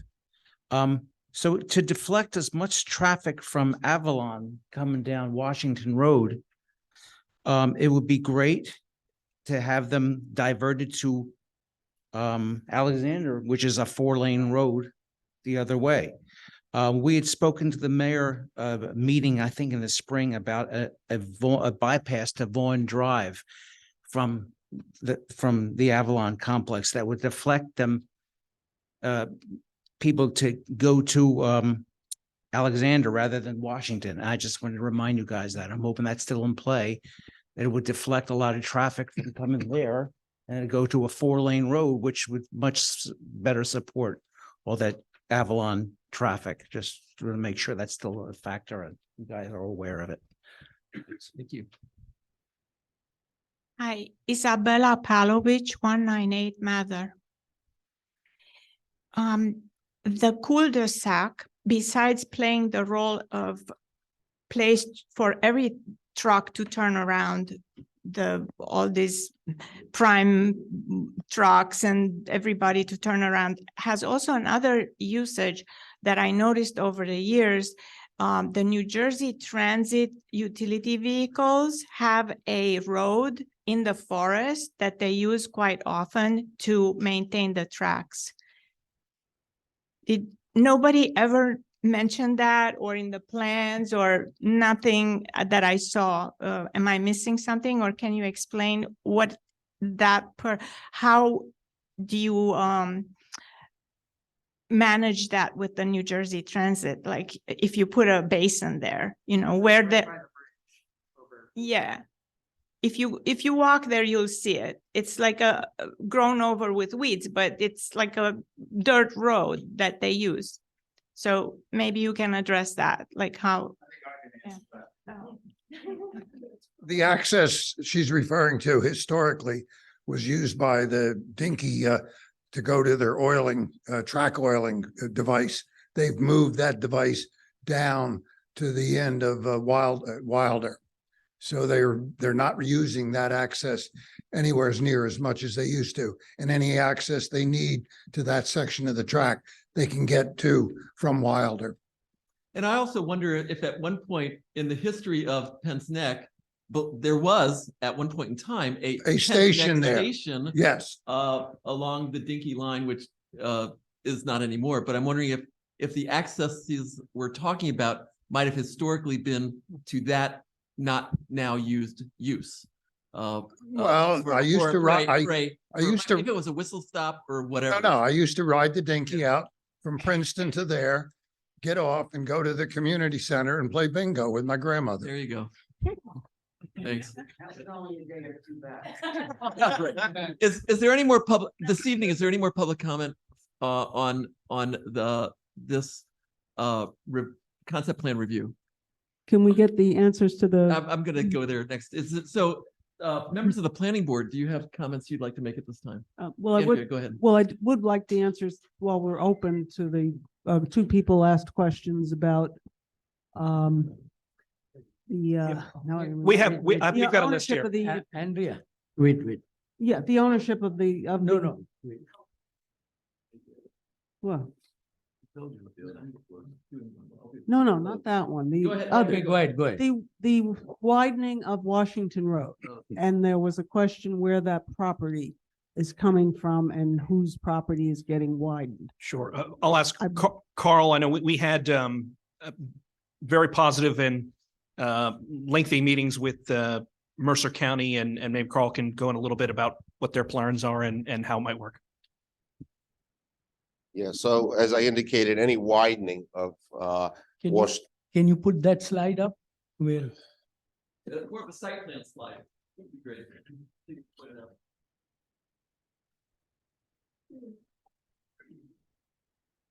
Yeah, so any widening of Washington Road that the county has asked us is contained along our frontage. The county asked us to dedicate right away along our entire frontage and then provide a shoulder along our frontage. So that's the actual physical widening. In terms of introducing the left turn lane on Washington Road, there's sufficient cartway width and working with the county using shoulders and the existing pavement width in order to introduce a left turn lane into the site. So from the site project to the east, it's more of a restriping. It's not a widening. So you're saying there's no actual land that's being given for it. They're gonna take away a shoulder? From our property, there's land being given to the county to meet their master plan requirement. There is nothing being sought from the adjacent properties. Okay, so there's nothing being sought from anybody else's property. That's correct. You're going to be providing some land on our property. From what I'm looking at to the left over there where I'm seeing the grass. Correct. And that will be from your property, and that will be adding, if we go with this design, that will be where that comes from. Correct. So and it's only going to go as far as how far down? where the berm is, or In terms of any widening along our frontage, it would go to our property line and that's it. it'll go to your property line, so nobody else's property will be touched? No in any widening way? is proposed beyond our property. It's more of, it's a restriping if anything else. Next question. Suppose you didn't have that berm, that retention basin on the left-hand side there. I know a number of developers do a lot of stormwater management by underground cistern, underground stormwater management below the pavements. There's a lot of other ways that could be handled that wouldn't require, say, a large retention basin. There may be other things that you can do. Is that possible to do? Yeah, we could definitely look at doing underground infiltration basins or other, green infrastructure approved DEP features to handle water quality and quantity. Yeah, we want recharge, quality, quantity. Correct. And so if we looked at that, because it seems to me that there seems to be a very, very strong need to have a way for people to turn around on the end of that block for trucks particularly, and I know that's the current way, or that's been the current way for the last 30, 40 years, is to have not to have a dead end, but to have some place at the end. I know I'm on a cul-de-sac and I get a lot of stuff going past there. And so that way all these service trucks and everything could then continue to turn around there. So I would ask that you look at that kind of alternate stormwater treatment.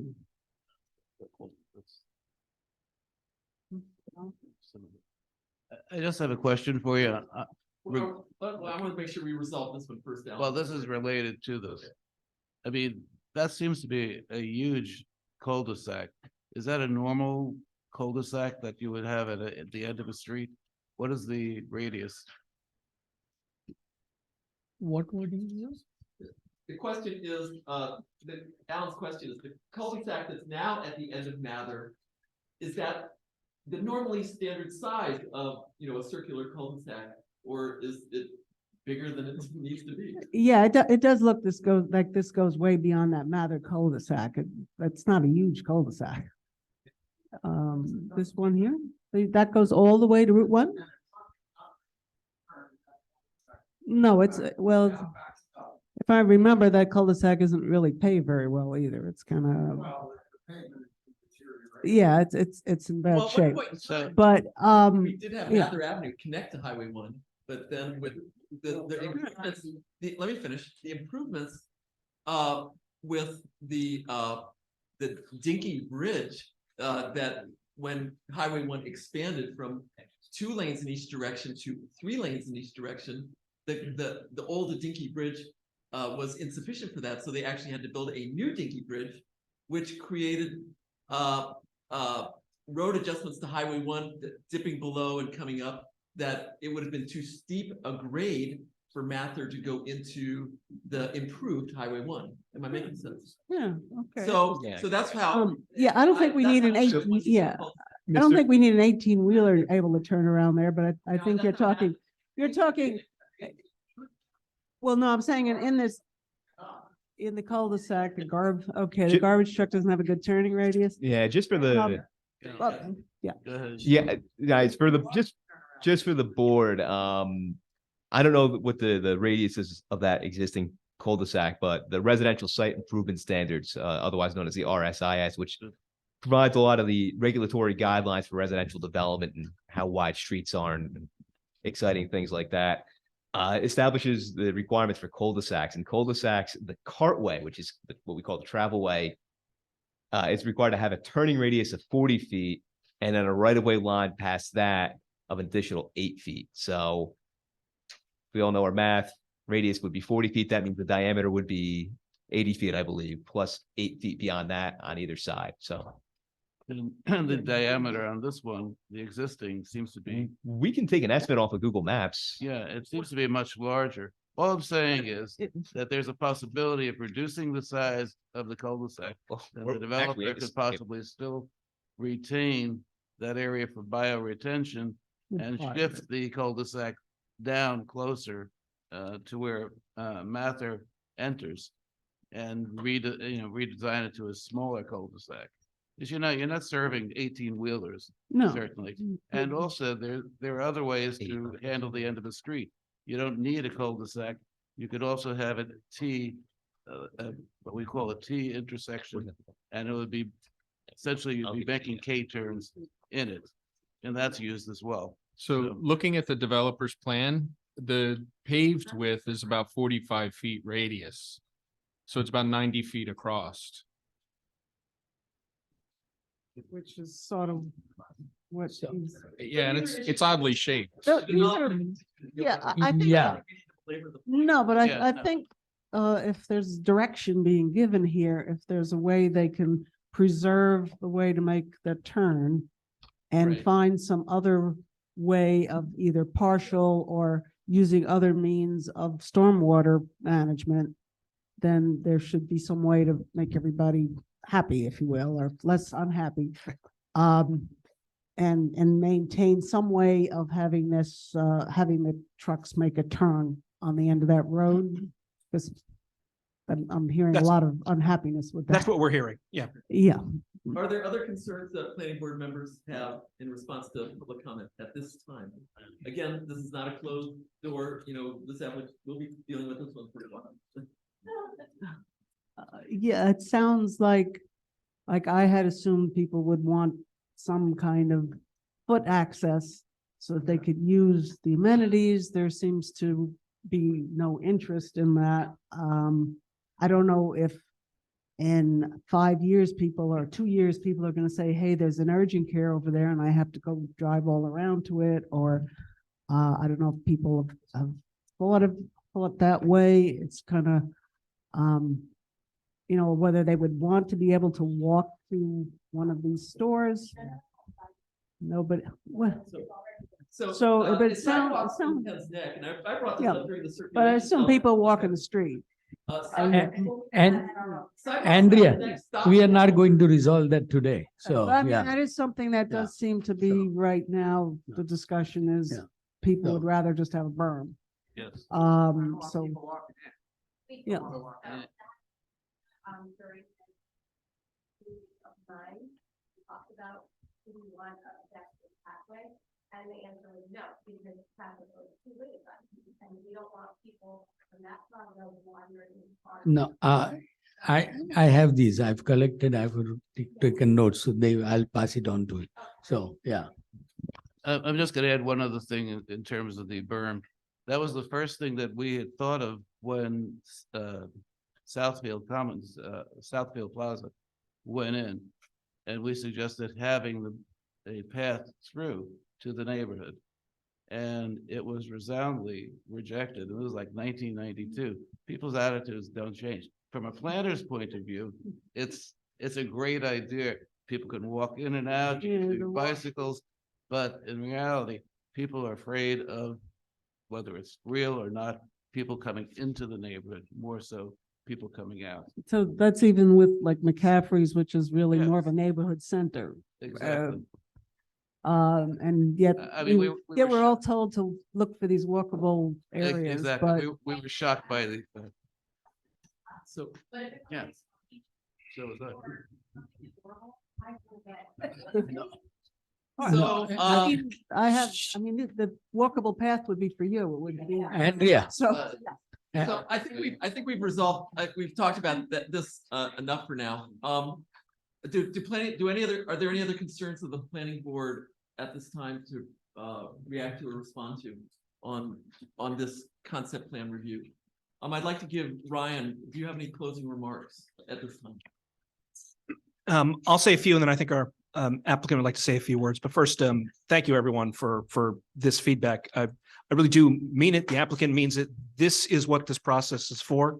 There are some, I'm not going to say assumptions, but things baked into this project that this feedback helps us understand whether it works for the neighborhood or not. And we're very appreciative of it. And that's what our role is, to take that back and see what we can incorporate in. So thank you all for that very much.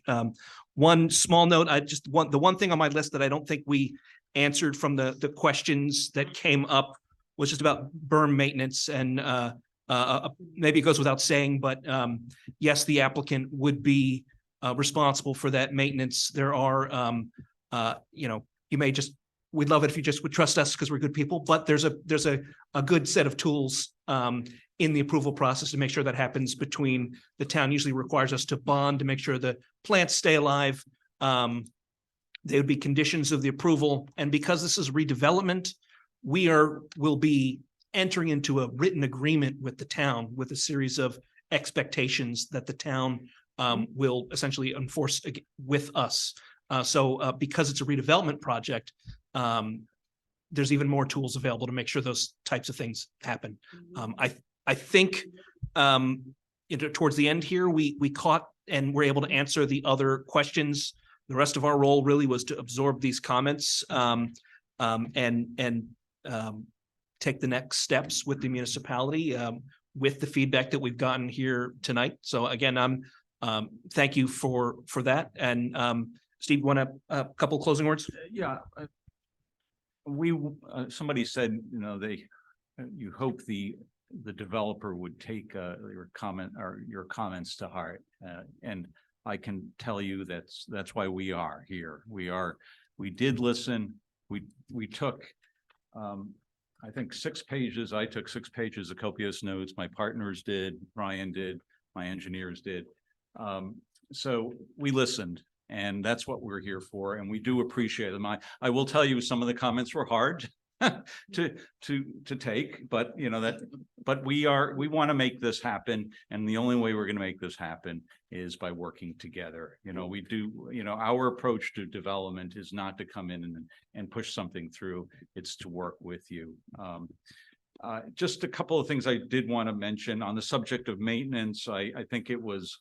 A comment was made about maintaining our property. I just want it to be understood that the properties that probably that person was referring to as being in disrepair, we don't own. We are trying to buy them. We are in negotiations with the owner of the 3 properties that make up this site. So we agree. We own residential properties and behind us, and those are well maintained. And we too would like to see the properties fronting Route 1, especially at the corner, to be in better condition. And then finally, with respect to the berm sizing, I do want to kind of clarify that, it does read 20 feet. It can be a combination of fence and berm, but we are going to do an acoustic study. Our understanding is that a berm with the fence as we contemplate is the best solution. Our concern about a 12-foot berm is that would look like a mountain, and I'm not sure that's the best solution either. What's that? You like it? Okay. They do have to mow it, by the way, so that. Okay, but again, I want you to know that we are taking your comments to heart, and we do appreciate them. Thank you very much. And Sam, I'd like you to have the last word tonight on the concept plan review, in the sense that, will you talk about process of where this application goes from here after tonight in terms of process? Well, based upon the public comment and comments from the board and the township staff, I think we need to have another TRC meeting and flesh out some of these concerns before we bring it to the township council with the redevelopers agreement.